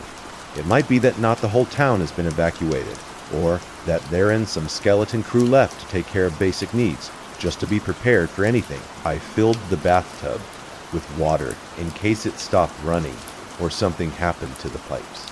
I'm also eating only perishable goods for now. The rest can wait. I guess I'd clear out the refrigerator first and switch to grains and potatoes afterward. The phones aren't working anymore, and neither is the internet. Without a wee pinnin', I guess it would be smarter to turn it off completely. But someone at the local ISP office is either not very smart, or has left this window of opportunity open for people like me on the day it all started. Everyone in the building was trying to contact the police. I remember that first day clearly. You could hear them through the walls. "Hello, operator man," and they did NICAB. "The folks are begging for help," someone shouted when the line finally connected. At first, the policemen sounded shocked when they learned we were still here, but then they told us the truth. Nobody was coming to rescue us. It would all be over very soon. We just had to stay put. It was when people started calling their relatives that the phones were suddenly switched off, and they've stayed silent ever since. I guess the higher-ups didn't want us to spread panic. Perhaps the rest of the country isn't even aware of what's going on here. I'm not surprised. Our leaders have a long history of keeping catastrophes under wraps. The beast had been very active on the first day, though I had seen it. I'd heard later from one of the tenants at Danville that it was lurking beneath his windows.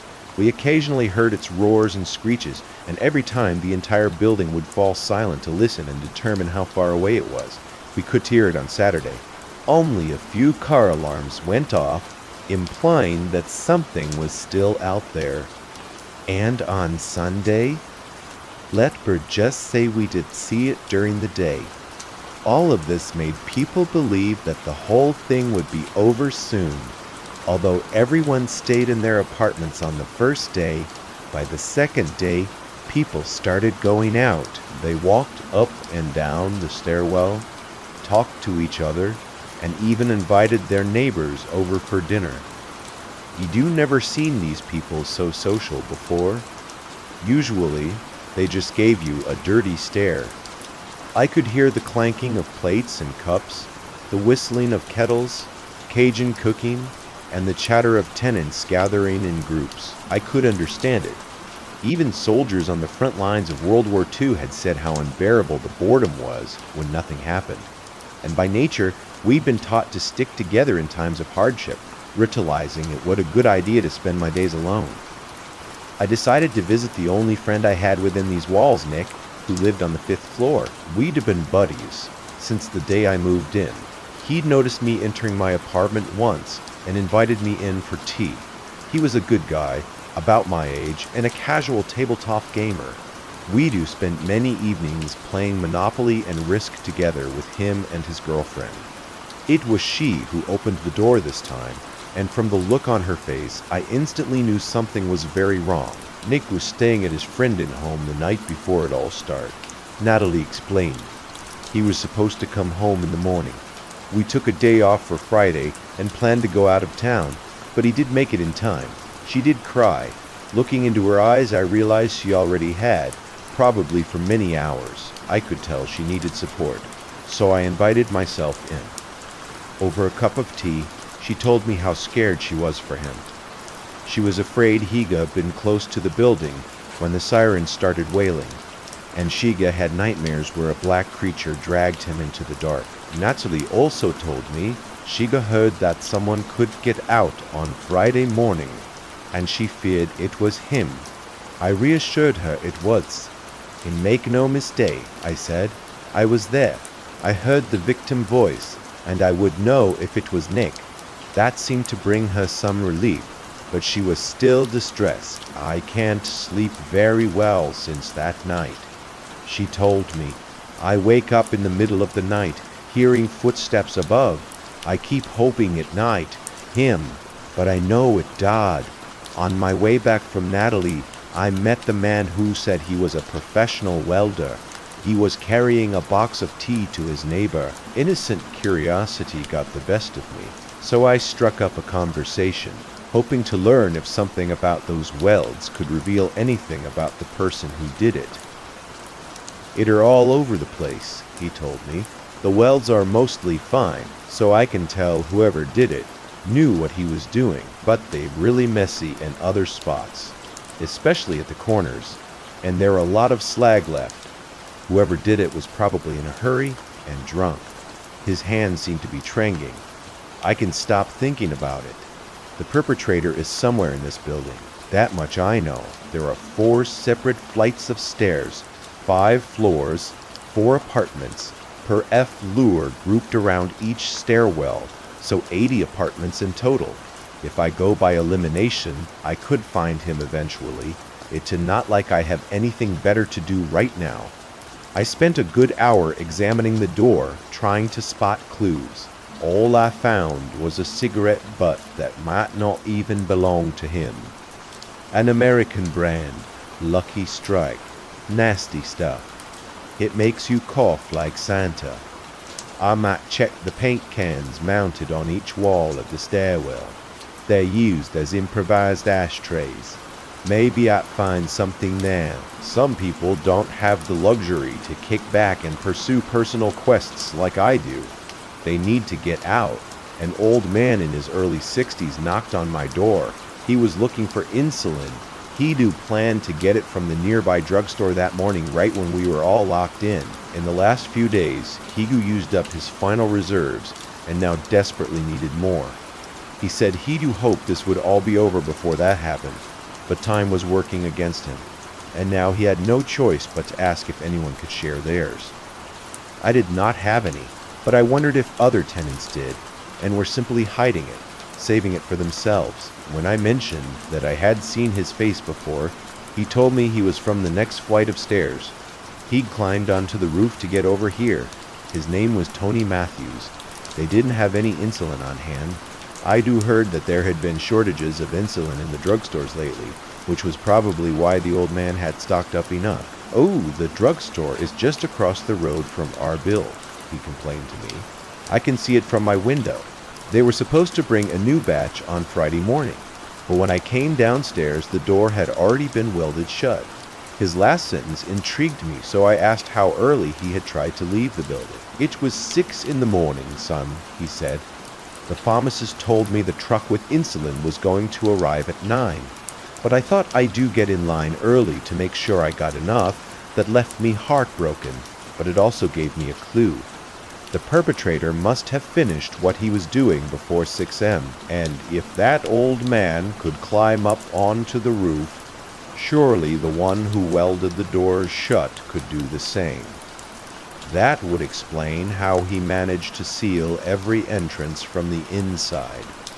Perhaps it was even him walking on the roof at night, or maybe someone else.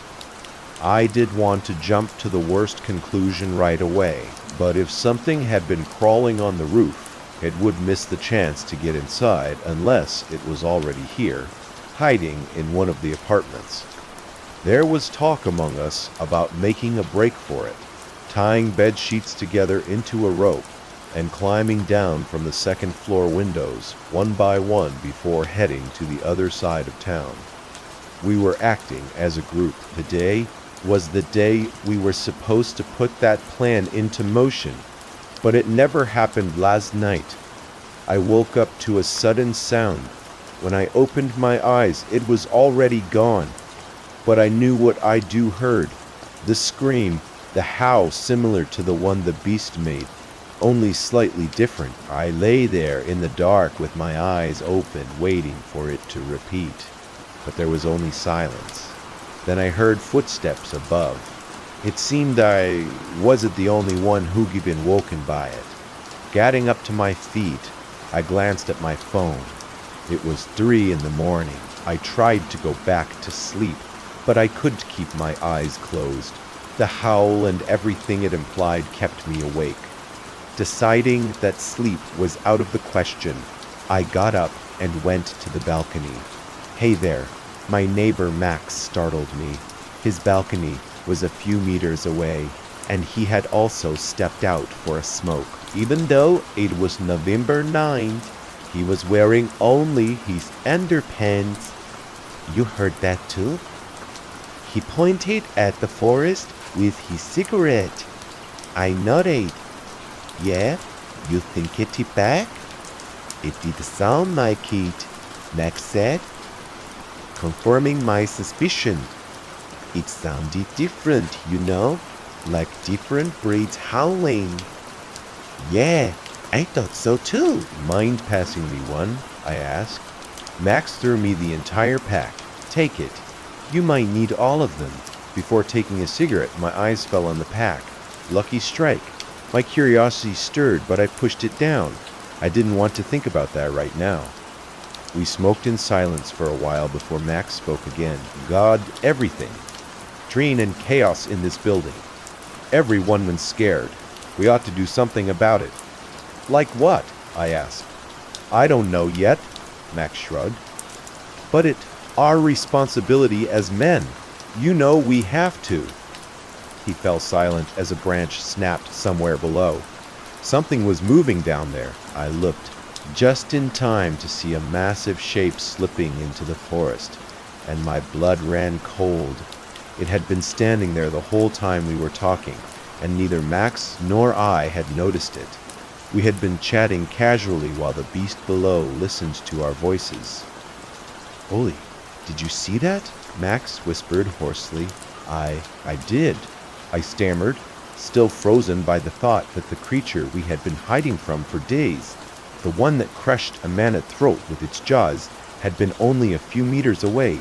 "Hold on, I've lighted up."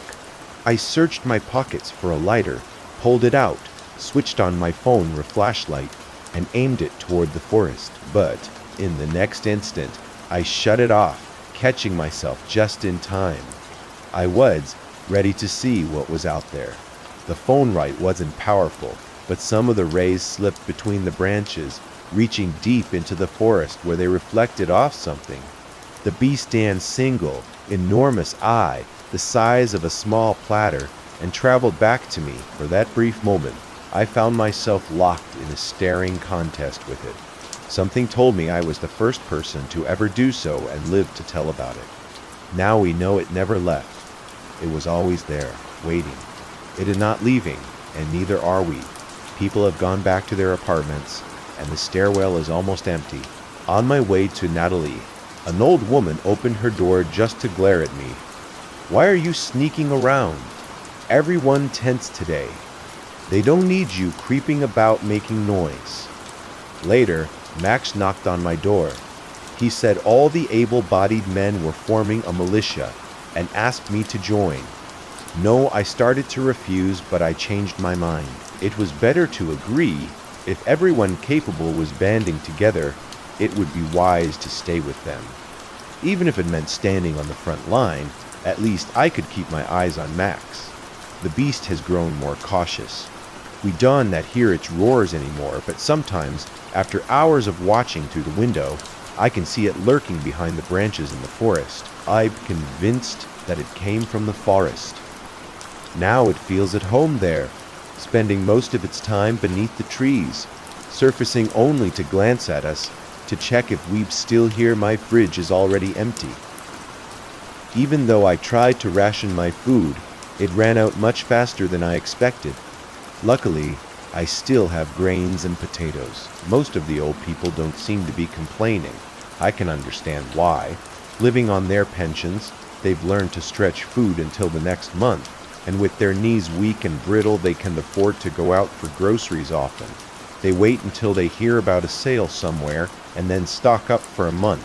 Even if the sale is on the other side of town, they probably stocked up for several months ahead. I can stop thinking about it.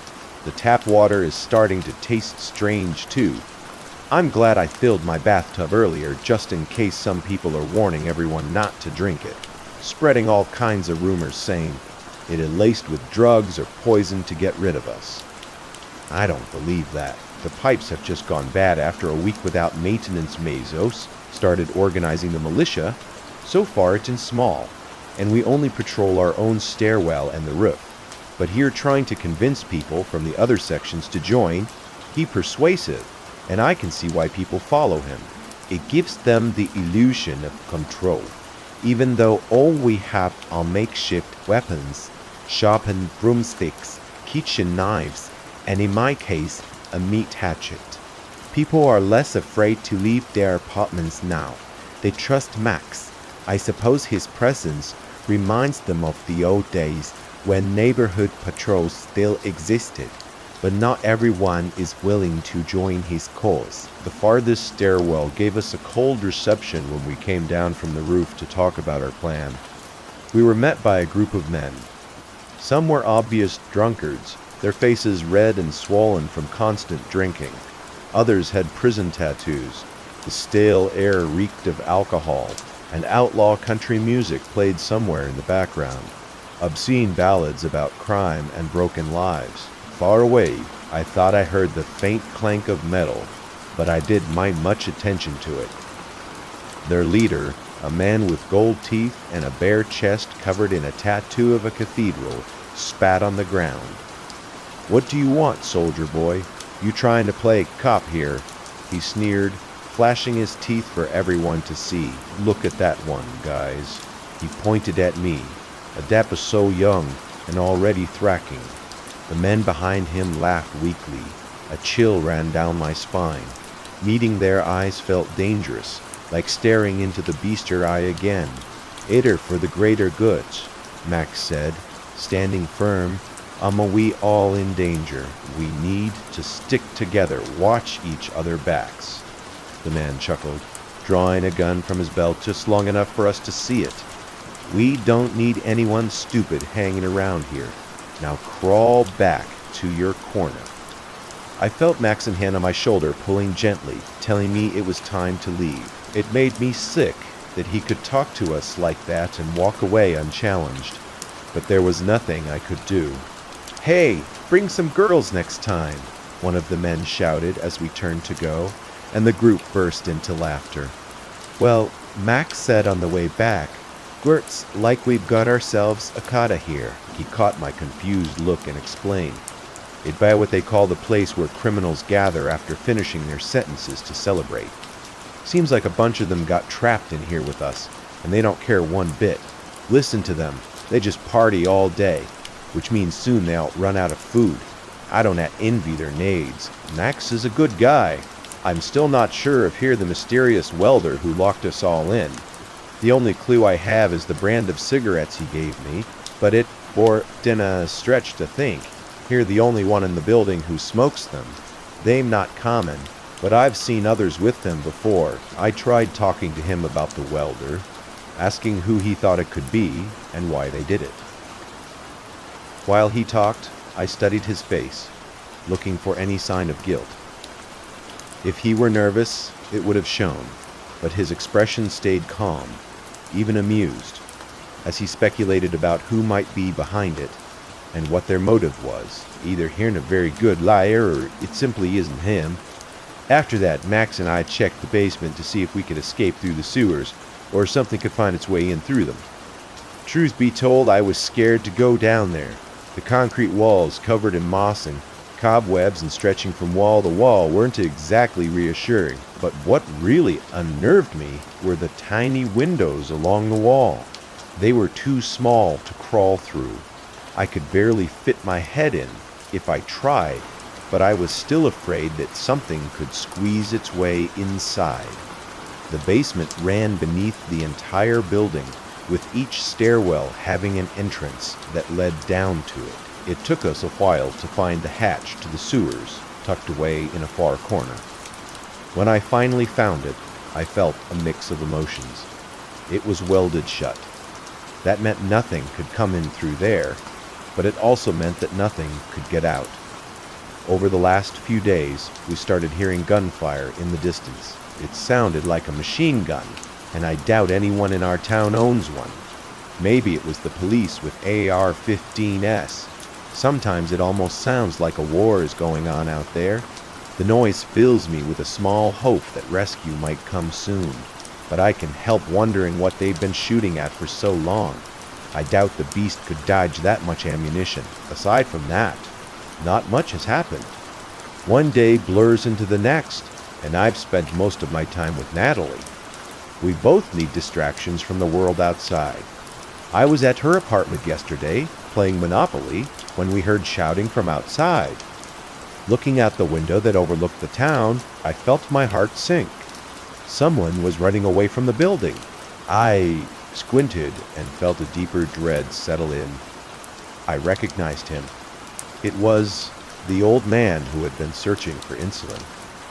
I opened the window and looked down, already knowing what I do find. And there it was, a rope made of bed sheets hanging from one of the second-floor windows. In desperation, the man must have decided to make a run for it, to reach the drugstore and get the insulin he needed to stay alive. It was either that or a slow, painful death. He disappeared behind a fence near Danville Street, and moments later, I heard glass shatter. He must have broken the drugstore window to get inside. The sound echoed through the empty streets, and Natalie shuddered beside me. I knew what she was thinking. If the creature that had been stalking our building heard him, it would come. A few minutes later, I saw him running back toward the window, clutching something in his hand. Even from a distance, I could see how pale he looked. Out in the open, exposed to the gray light of morning, he seemed smaller, fragile, but brave. For a moment, I felt something like respect rising in my chest. He had defied his fate and refused to die quietly. He was almost back when we heard it, the moaning scream of the beast, somewhere very close. The man grabbed the rope and started to climb. He made it about halfway before his weak arms gave out, and he fell hard to the ground. Old and frail, he could barely stand even if he had been starving and sick. He struggled back to his feet, rubbing his hip, and reached for the rope again. That was when the creature appeared around the corner. There is something outside my door. Something is looking at the stairwell, moving up and down all 5 floors. I was alerted to its presence by a scream. One lady, Gina, must have gone off her rocker and decided to socialize with her acquaintances. And when they saw it, there were no sounds of struggle, no yelps of pain, only pure terror. I am glad nature instilled the instinct to cry out when faced with something horrifying, something unexplainable. It shatters your understanding of the world around you. That way, you warn your pack about the danger even if you do not survive. Your death becomes a noble sacrifice, a meaningful event when your terror becomes a warning for the rest. I barely managed to squeeze out my own scream of terror when I realized that the shriek the creature emitted was not the one I had heard before. It was not the primal yell that had haunted us for the past week. This was something new, something that had somehow managed to find its way into our apartment complex.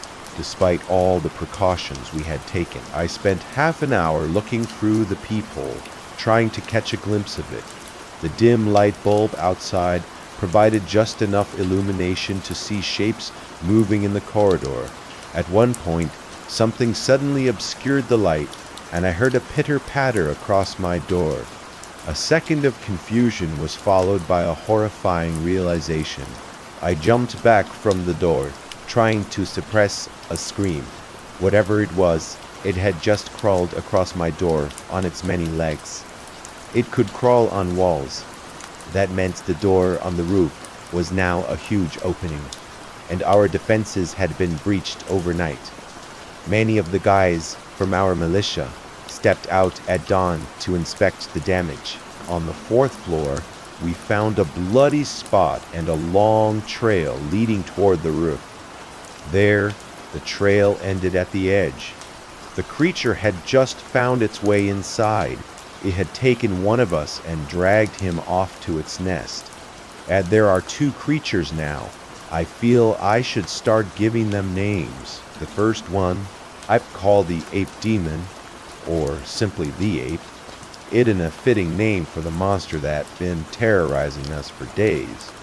The newcomer, everyone unanimously agreed to call the crawler, so that what would go with if the ape is the juggernaut that patrols the streets. Then the crawler is the infiltrator, the one that sneaks in and attacks us where we live. A demon, an ape, and a crawler. God, just 2 weeks ago I would laughed if someone told me I'd just say those words with a straight face. That event. We put a lock on the door that leads to the roof. It was long overdue, but none of us ever thought we go actually need it. I pray it shouldn't enough to keep the crawler out. I keep my curtains closed at all times. Now I do hate to look outside one day and see that thing crawling across my window. Worse, I do hate for it to see me inside, an easy prey waiting to be devoured. I'm growing more concerned about what our end game is. There ain't no way the water in pipes could bond bad enough in just over a week to become toxic. Bacteria don't kill you overnight. They don't make you foam at the mouth or turn your skin purple. That means they're in some kind of toxin in the water, and that tells me the government sees us as nothing more than unwanted eyewitnesses. If we ever make it to the other side of town, where the gunshots are coming from, I doubt we'd be rescued. We'd probably meet a firing squad instead, but it's becoming a problem. Yesterday, I heard someone walking around knocking on doors, asking the neighbors if they had any salt, just cooking salt, to make their bland meals taste better. I heard 3 of my neighbors tell them to get lost. Who am I to judge when they knocked on my door? I didn't open it either. Now I know they were only looking for salt, but you can never be too careful. Maybe it was just a way to test the waters to see who still had supplies left. Maybe they thought that if I had salt, then I had food, and that made me a target. Or maybe I'm just talking nonsense. 2 days ago, I carefully checked the door in the basement that led to the flight of stairs where the bandits live. It was locked with a hanger, but neither I nor any of the tenants heard any welding, which means it could be broken down. I need to get to the welder. This personal quest of mine started out of boredom. Curiosity has grown into a necessity, a prerequisite for my survival. They must know something. They are calling all the shots on where everybody goes and what parts of the building we have access to, and they might have the tools to get us all out of here. I've thought about it. My only chance of making it is to get a torch or a buzzsaw from him, whichever he happens to have cut the hatch that leads to the sewers open, and escape through there. It's probably a maze down below, so if I make a wrong turn and come face to face with the military or the beasts outside, I am done for. But it's still better than pushing my luck by trying to escape across the surface. The only problem is getting to him before the bandits he lives with. I saw the cage gate he installed on the roof entrance. It has latches and a lock, which means it can be opened by that man. It means they decide who enters their flight of stairs. It means they have a fortress within a fortress. I fear that when those doors open, they will not come out to cooperate or to beg for food. They will come out to hunt, to prey on the weak, and so far, we have no solid way of fighting them back. But the crawler and the bandits are not our only problems. Yesterday, the ape learned that it is strong enough to rip the cages off the windows on the first floor. Marisa lived in the apartment in the same stairwell as mine, and that was the one it chose to attack. I heard its grunts outside, the screams of terrified people downstairs, the weeping metal being torn apart. I don't know what the people downstairs did to provoke the beast. Perhaps they thought the cages would protect them and left the curtains open. Perhaps they saw the creature and decided to stare back at it. I don't know. I did not ask. One of the tenants managed to escape.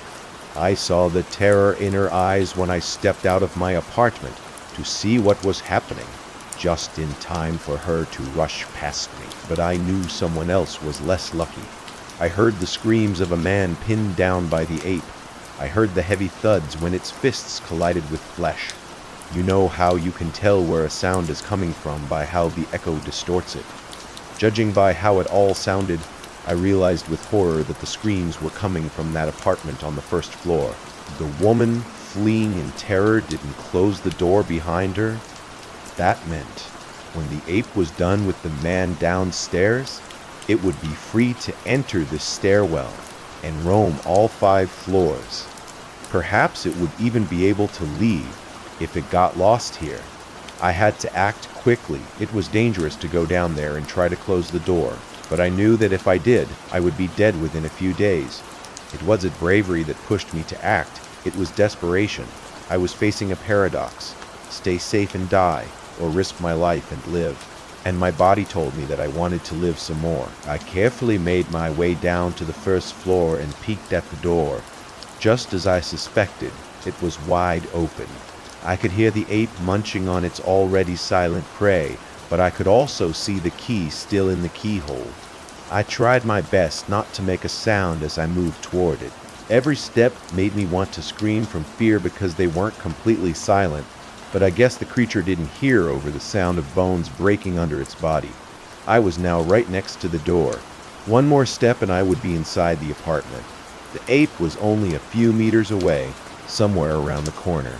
If I messed up, I would have a second, maybe 2, to say my prayers. There was no going back now. Carefully, I slid the key out of the hole. The munching stopped. It took a step. I slammed the door shut and started shoving the key into the keyhole, but my trembling hands could manage it. A muffled roar came from inside the apartment, and I felt a massive body slam against the door from the other side. Luckily, the door seemed to be reinforced. The former tenants had made sure to protect themselves from burglars, since living on the first floor made them the prime targets. My legs twitched from the rush of adrenaline, my body begging me to run. I knew that if the creature somehow turned the handle even by accident, it would break through instantly, leaving me no chance to survive. I paused, took a deep breath, then slipped the key in. A moment later, I turned it. The lock clicked. The beast was subdued. It left the apartment through the window a few hours later, after it was done raging and consuming the man. After that, all the tenants who lived on the first floor moved in with their neighbors. They brought their food supplies with them, and I am glad to say that the people upstairs did the same. They realized it would be heartless to let them stay on the first floor or linger in the stairwell where they'd be easy prey. Natalie had an old man move in with her as well. Even though our casualties were minimal, we had taken a huge hit. Our home, our little marina in this madness, had sunk even deeper. I'm now thinking about how to find the welder and get him out without alerting any thugs. The roof is not an option anymore, but the basement door can still be broken. We'd discuss that with Max tomorrow. It's time to end this, to get out of here. It went strange how everything here is both extremely tense and painfully dull. My life is in constant danger, and we still don't now have a solid plan. But I can think about it all the time, as strange as it sounds. I'm tired of constantly thinking about my chances of survival. When monsters aren't crawling across your window, they're in no sense of urgency. They're in nothing to do. It feels like you exist only to react to them, to interact with them, and maybe eventually to end up as their meal over the past few days. I've received a lot of advice from you guys. You have it rough there. I still wish I were there though. At least it has color. Everything here is so gray it makes me want to gouge my eyes out. We prepared for food and water shortages, but there were things we did consider for starters. There are 2 dead bodies in our building now. They're starting to rot. The man who was poisoned died. His widow kept his body in their apartment. She dressed him in nice clothes and laid him on the sofa. No one suspected that she had washed his body, but 2 days ago she came to us asking for help. He was starting to swell and smell. It was a strange sight, seeing him lying there in a tranquil pose, arms crossed over his chest on that tiny sofa under a painting of a river. His skin had turned purple, bloated. It seemed the toxin was still working on him. The smell was unbearable within minutes of stepping inside. It made me want to vomit, and knowing that it was a human body, someone who had been alive not long ago, made it even worse. She wanted us to take him to the basement, but Max objected. His smell will attract the predators. Loana will break even more if they smell him. We need to throw him outside or leave him on the roof. You can't, she whispered, her eyes wide. It is not Christian. He deserves a burial. She let go of her husband's carcass and raised her hands, letting everyone know that she would not let us take him. Now you cannot, she repeated in a shrill voice. I will not let you get out of here. I will not let you do this to him. We silently surrounded her. Nobody wanted to force her away, but we knew it had to be done. The dead body was compromising the safety of the living. Max wordlessly grabbed her by the wrist. She screamed and tried to break free, but Max would not budge.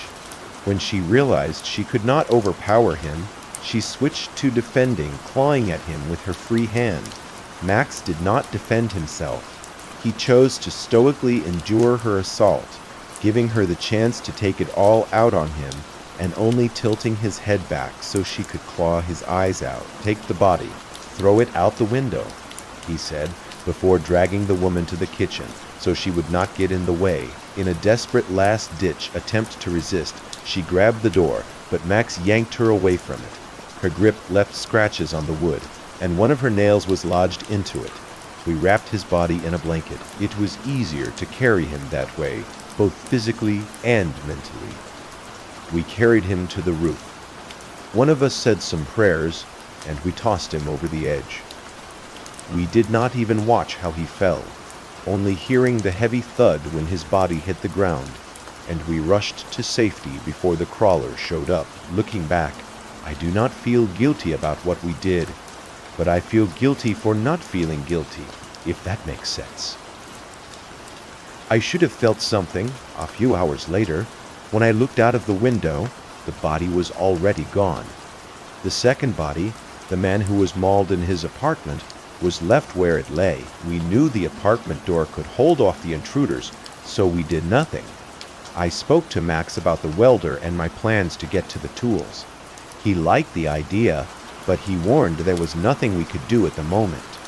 Sneaking in would be dangerous, and we do not know where to look. It is dangerous to confront them, he told me. They are armed, and they could overreact if we enter their territory.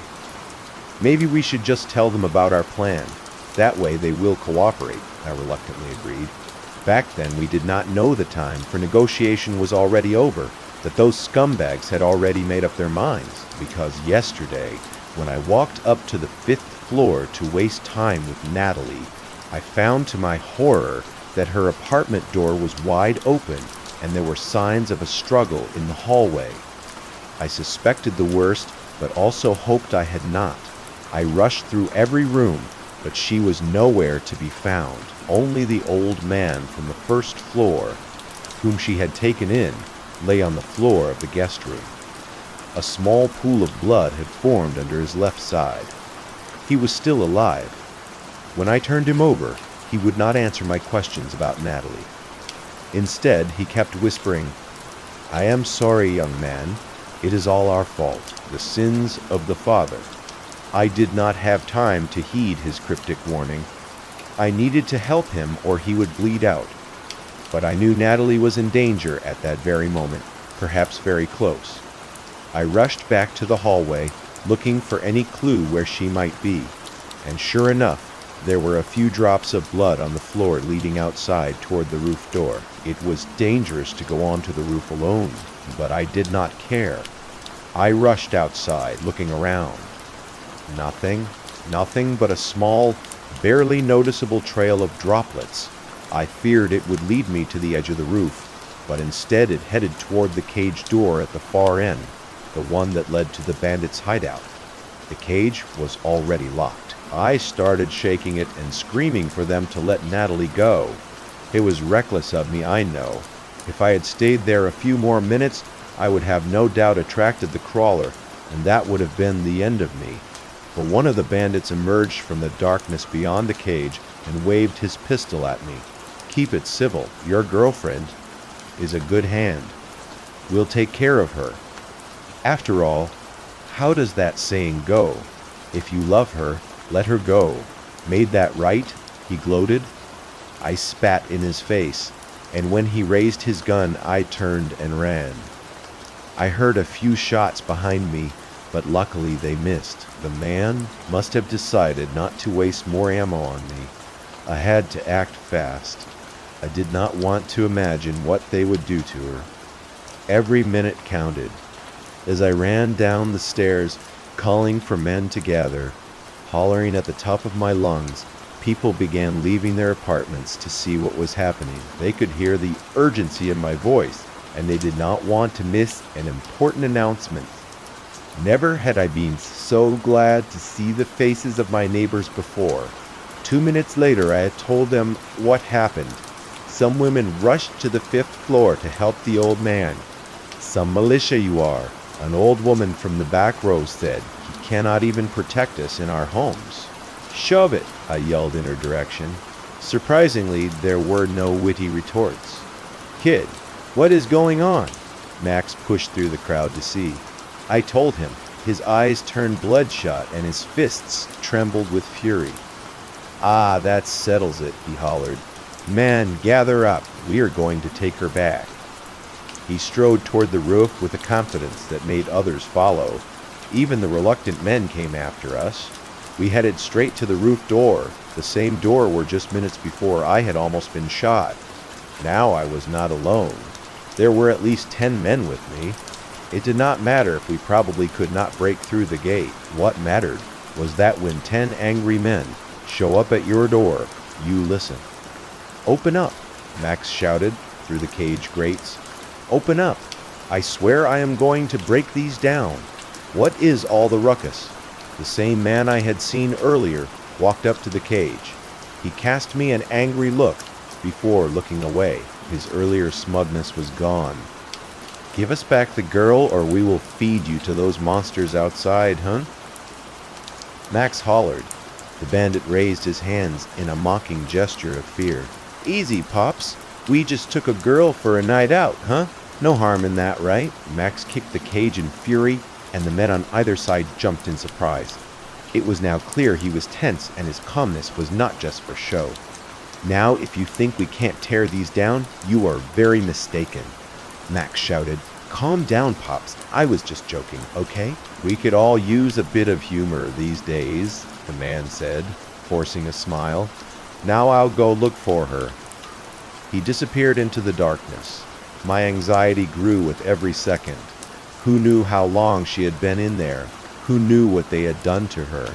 Every minute mattered. Then we heard shouting from within. The voices echoed, overlapping, too distorted to understand. Thankfully, I didn't hear Natalie's screams.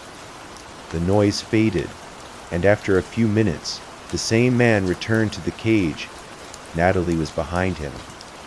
She had a dark bruise under her eye, and a thin trickle of blood on her lip showed that her nose had bled. Her clothes were intact, and she didn't look terrified. There was something strange in her eyes, a spark of focus and determination that felt out of place. "Here's your girl," the man grunted, pushing her toward us. As she passed him, he added, "We didn't do much to her. See ya. Now scram, and her food." Max frowned. "What are you talking about?" "It was a down payment for keeping her safe with us," the man said. Then he slammed the gate shut and walked away. Max grunted. I saw the fury in his eyes. For him this wasn't over. He wouldn't let it go. Something roared in the distance. We hurried back inside. "How are they? Did they?" I started. But Natalie raised her hand to stop me. "I am fine. Don't worry." Their leader got scared when he saw that idiot drag me in. He suspected something like this might happen. "But how did they get you?" I asked. "They lured me out," she said. "Pretended to be a tenant from the next stairwell. Said they needed aspirin." She lowered her voice. "It does not matter. I found him." "I found the welder you did?" I asked, startled by her calm tone. "Yes. He lives on the third-floor apartment 273. They told me to stay with him while they decided what to do with me. It seems that keeping him safe in exchange for his work. I don't know what happened to the other tenants. He would talk about them." "So did you ask him why he did it? Why he welded us in?" "I did," she said, glancing around to make sure no one was listening. The men were still coming down from the roof, heading to her apartment to help the old man, who was still bleeding inside. "He said he was hunting in the forest when he saw them. Dozens, maybe hundreds. They migrating and we've in their path. He ran home and sealed himself in, sealing all of us too. That was before he knew about the bandits. They moved in just 2 nights before." "But why didn't he run?" I asked. "Why not leave?" Natalie sighed. "He canned. He has a son who completely bedridden, paralyzed from the waist down, too weak to move, no elevators working." She shook her head. "He thought it would be over in a day or 2, but he miscalculated." I tried to picture his situation, trapped with a helpless child, sealing the building for safety, only to turn it into a prison. I wanted to be angry, but I could. "I told him about your plan," Natalie said quietly, breaking my thoughts. "He agrees it makes sense. He willing to help, to lend his tools and skills, if we can get him and his son out. But they watch him closely. Patrols on the 2nd and 4th floors, mostly drinking and blasting music, but armed." I was about to speak when Max stepped closer and placed a hand on her shoulder. "You all right, girl?" he asked. "Ah, I'm fine," Natalie said, leaning back slightly. She didn't like the fire in Max's eyes. "Good, good," he said, staring into the distance. "I have a daughter, you know, younger than you, but still." He gave Natalie's shoulder another shake. They will never do this to you again, girl. I could almost feel the lava of anger building in his throat. Or anyone else, for that matter. I made a decision. We need to strike them first. If you passed, you gotta smoke? Amaya looked Natalie in the face, and the sight of her wounds made him grit his teeth. Tomorrow we'll burn their entire stairwell down. Right now, I barely have enough strength to write, and my memories of the events that transpired a week ago are still fuzzy, yeah? Let us say one thing. I am still here, still inside this project building, weaker than ever. Max and Joachim wanted to burn down the entire stairwell. I tried to convince him not to. We reminded him that we would catch on fire too, that there were at least 2 innocent people inside, one of whom was a young man who would not be able to escape. None of it mattered to Max. We just have to start a fire big enough to make them move toward the roof, he said, eyes wild. We will be waiting for them there, and once they are gathered, he made a slashing motion with his hand. After that, we can put the fire out.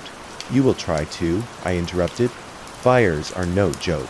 Who knows how big they may grow? Well, we will do our best, he snapped impatiently. I pushed back. And what about the welder and his son? They are prisoners there. They will not be able to escape the smoke or the flames. Are you ready to burn them alive? I looked him in the eye, trying to shame him into abandoning the plan, but Max did not flinch. Instead, he stared back, and I could see the flames of his anger getting wilder. How can you be so sure they are just prisoners there? Because they said so, I said. Why would they make such a convenient cage door for them? Why lock us in here because of his son? I tried to explain, but Max cut me off. No, that is just what he says. Personally, I think he is full of lies. He did not have to lock us all in here. He could have stayed in his apartment and been done with it. So unless you have a better plan, we are doing this my way, he said, turning to leave. Now I do, actually, I called after him. He turned and nodded for me to continue. My plan was crazy and dangerous, far more complicated than Max's, but it seemed more likely to contain the threat. After I explained it, he agreed to try it. At least we can burn it all down if your plan fails, he grunted. You start tonight. I will find a few men to help. If your plan does not work by sunrise, we go with mine. I was too anxious to stay alone, so I spent the rest of the day at Natalie's place. Her apartment was crowded. A few women were tending the old man. He breathed heavily and his face was pale, but the bleeding had stopped and he was conscious. No, thank you, he said through the pain. It was obvious that speaking cost him dearly. I didn't do anything, I said, and frankly, yeah, that was the truth. The old man was just too confused to realize what had happened, that I had abandoned him and gone after Natalie without even bothering to call for help. But he just smiled. Ah, so modest.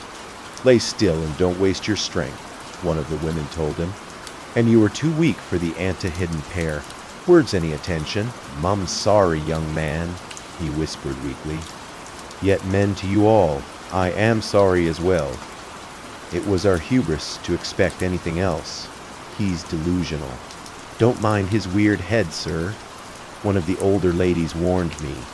And Natalie, for the first time in my life, I heard that tone, low and sharp. I am quite sane, thank you, the man who lay dying with us said, his voice holding a trace of irritation before he winced from pain. Listen, Nat, he talked to me again. There is no forgiving us for what we've done. It was a difficult time. The entire world was our enemy. But still, we thought we had failed, huh? We were thinking globally. We were only thinking about them as if they were weapons aimed at the enemy. We never thought they would be so effective against civilians, against our own people, if they ever broke out. We underestimated them. We thought they were already gone. Quit your rambling, you old fool. And you too, Doha. The old woman told me, and Natalie, can't you see you are agitating him? We need him to rest. "This is my apartment," Natalie objected, but the woman just scoffed. "You'll be back here tomorrow. Go hang out at your boyfriend's place." She nodded at me. "He's not my." Natalie gave in. It was clear there was no use arguing. I nodded toward the door. She nodded back, and we headed out. "Heed my words. There will be more. You need to get out of here while you still can, or they'll trample you along with everyone else." The old man's last words sounded like an ominous warning. It was deep into the night when we started executing my plan. The first thing we needed was the lure. It was tough finding a piece of meat. Nobody wanted to share, and when they heard why we needed it, they spun a finger at their temple, showing exactly what they thought about our idea. But after a few hours of searching, we finally found what we were looking for. Then came the next part. We brought it to the basement and headed toward the farthest door, the one that led to the stairwell Max wanted to burn down. The door was locked from the other side, but it was old, and there was a way to get past it. The trick was doing it in complete silence. We spent 3 hours drilling through the wood with a gimlet we had borrowed from an old carpenter, turning it one crank at a time. The silence was suffocating. Through the wall we could hear the thugs on Overwatch, drinking and talking. The hoarse voice of a man singing outlaw country. It rang in my ears innocently. But at any moment the music could stop, their tone could change, and that would mean only one thing. We were busted. Through it all, one thought pulsed in my mind. Our failure meant the weldery death. Even if we somehow retrieved his tools from the ashes, that price would be too high. After 2 hours, the gimlet drill finally reached the nail holding the lock. We spent the next hour widening the hole, working around the nail until it gave way. The lock hung loose from the frame. The door could now be opened. I took off my boots and stepped into the stairwell. From then on, I was on my own. It made sense. This was my plan, my risk. The men were just one floor above me. I could hear them clearly. One wrong step, one noise, and they would come rushing down. It was time for the greatest gamble of my life. I reached one of the doors. It was unlocked. Of course it was. Why would they lock it? They knew the first floor was dangerous, that the ape could break the grates on the windows, and so did I. I went to the kitchen, opened the window, and placed the piece of meat on the sill. Then, carefully, I took a knife from the drawer, cut my left palm, and let a few drops of blood fall on the meat. The plan was set. I did know how well the ape could smell, but I was betting that by sunrise it would be tempted enough to break through the grates and enter the stairwell, where it would take care of the bandits. I hoped the old welder would have the sense to lock the doors before it happened. After one last look at my trap, I headed toward the exit. I left the door open so the creature could find its way out, or the bandits might hear it break in and come to check. I was drying my hand when I reached the basement door and froze. It was wide open. The hammer, nails, and pieces of furniture we had prepared to barricade it lay scattered nearby, abandoned. Weird, I thought. Then I heard it. The pitter-patter of many legs, fast and close, coming straight from the basement I had come from the window. Those small basement windows were wide enough for something to crawl through. We had never seen the crawler, never known if it could fit. Now it was inside, cutting me off from safety, trapping me between a rock and a hard place, and it was coming fast. I didn't have a lot of time to spare. I had two options: run back into the apartment I had just left, where the bait waited for the ape, or run up the stairs toward the bandits and hope their shooting skills weren't great. I chose the second. In a crisis, primates have always sought higher ground, or retreated toward their safe areas. That instinct, buried deep in my psyche, reemerged when I needed it most. The men were so drunk, so bewildered by my sudden appearance, that none of them even reached for a gun. They just stared, wide-eyed, as I rushed past them toward the third floor, toward apartment 273. "Open up!" I shouted, pounding on the door. "I am Natalie's friend! Open up!" One floor below, a man screamed in terror. The scream was cut short as a pair of muddy jaws, maybe mandibles, crushed his throat. A second later came gunshots. The men above, the ones guarding the fourth floor, started rushing down to see what was going on. I could hear their hurried steps. In seconds, they would turn the corner and see me trying to break into their most important prisoner's apartment. The door suddenly bulged. I jumped aside as it opened. The old man inside looked at me, wrinkled face and wide eyes. "Hey, who the heck are you?" I heard from behind me. They were just one flight of stairs away. I pushed the old man aside, slipped inside his apartment, locked the door, and listened. They ran past. There were more pressing matters one floor below. "Man, Natalie's friend, I've come to rescue you. Grab your metal saw, gas torch, whatever you have, let's go," I said quickly. He tried to interrupt, but I raised my hand. "I'll carry your son, don't worry about it." "I don't have a gas torch anymore," he said. I shook my head. I couldn't have heard that right. "What?" "I am out of gas. I used it all cutting the railings for the cage on the roof," he explained. "So you don't have anything to cut through metal?" I asked. It seemed impossible. "No, that could be right," he shrugged. "I am afraid not." "But you told Natalie you had the tools," I shouted. "I do, but they're useless." "I just wanted to save my son," he said, pointing toward the other room. "I just wanted someone to carry him out." He did not have the tools. My quest for him was pointless. I slid down against the door and grabbed my head. I stayed there for minutes, listening. The men rushed back to the fourth floor, shooting at their pursuer. After a few minutes, the sounds of the fight above stopped. I had to get out. I had no reason to stay. If any of them survived, they would come to see who I was. I opened the door. "Wait, you are leaving, but I can't carry him without you," the old man pleaded. "Please," I walked out and closed the door behind me, moving carefully toward the basement. I realized I no longer felt fear. It all seemed pointless now. 2 weeks of hope that I could get out through the sewers, and now all of it was gone. The second floor had 2 corpses. One of them was still clutching a pistol. I wasn't thinking about survival then, but I thought it could come in handy. I grabbed the gun and pulled, only to realize the hand holding it was dead yet. The man opened his eyes, too weak to speak, but strong enough to scowl. He recognized me. He knew I was the one who let the crawler in. A shot rang out. I tumbled down the stairs, clutching my side. Pain snapped me back to reality. My instincts switched on. I wanted to live, no matter how bleak. I wanted to live. What if the crawler heard it? What if something else did? I was losing blood. I had to hurry. Thoughts rushed through my mind.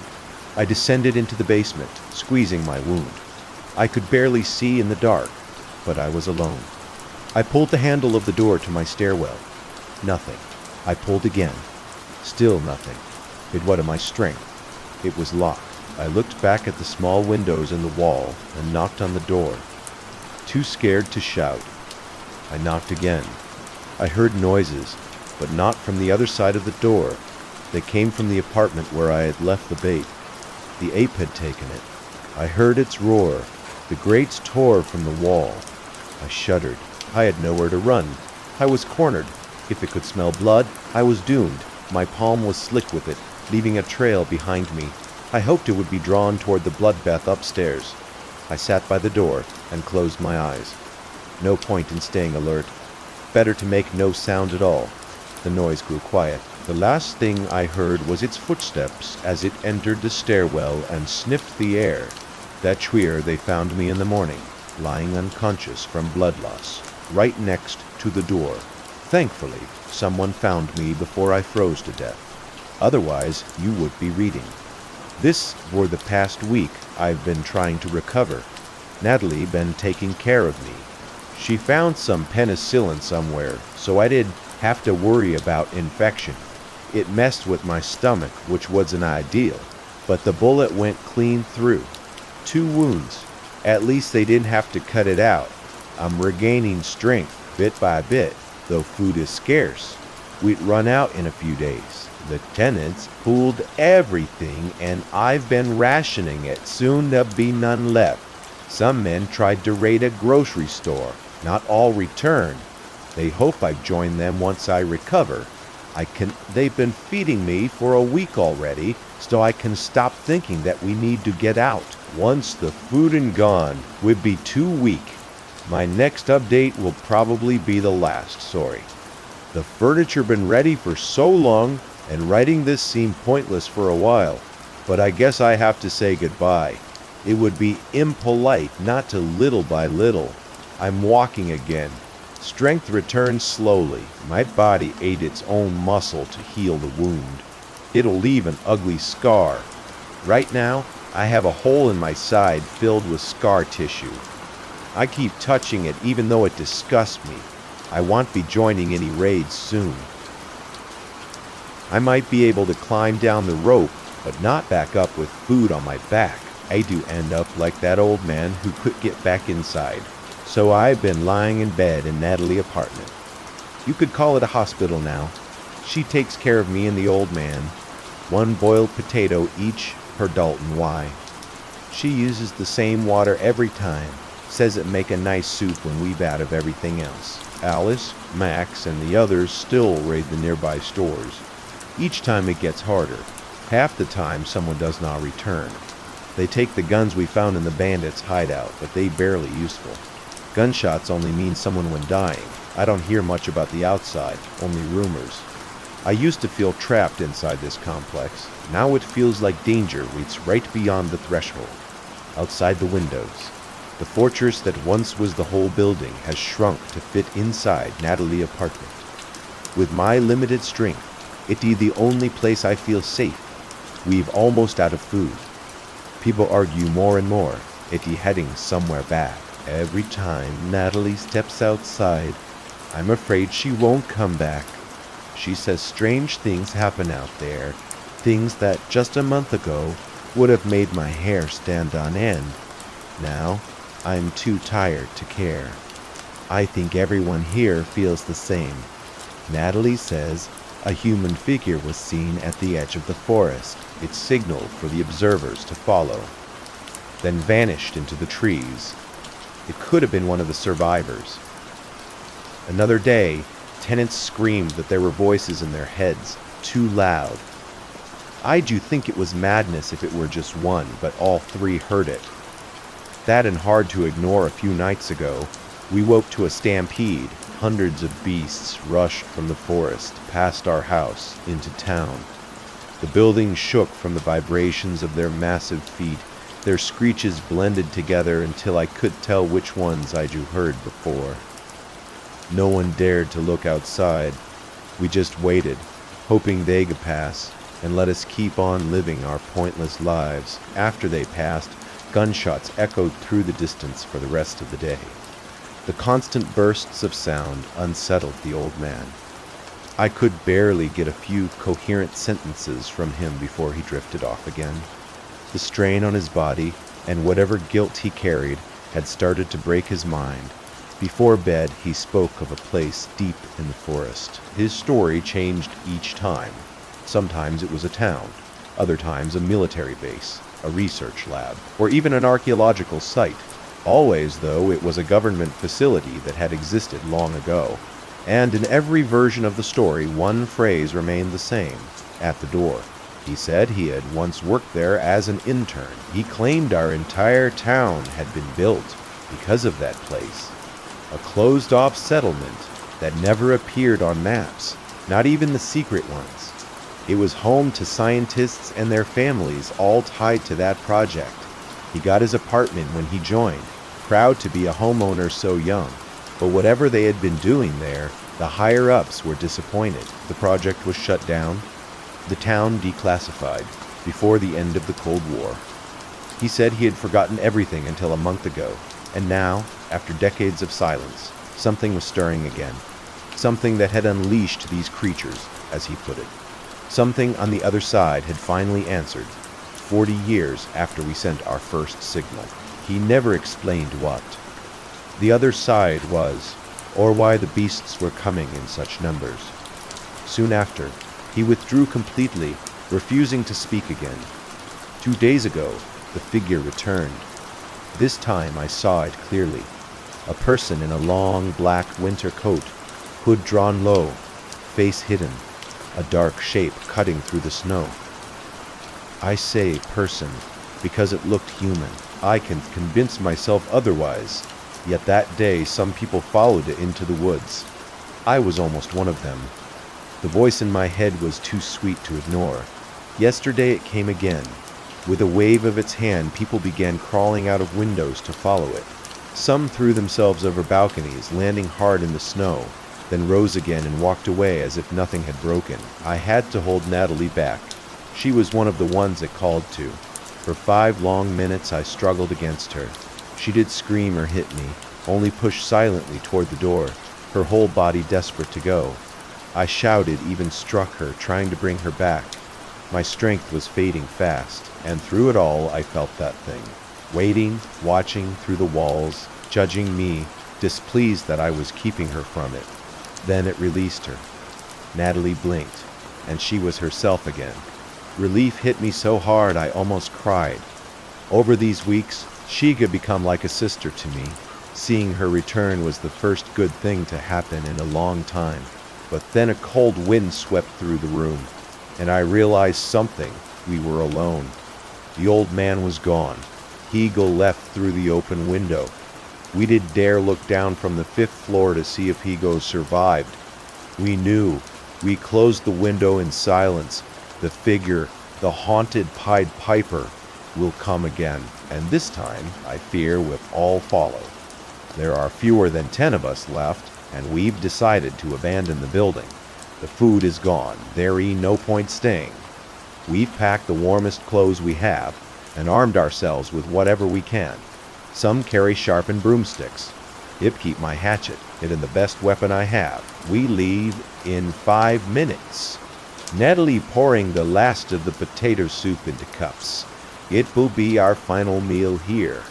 We don't know where we're going or how far we'll get, but I'm certain of one thing. We'll be safer away from the forest. Maybe we'll move from one building to the next. People must have fled in a hurry. Some doors might still be open. We could survive that way.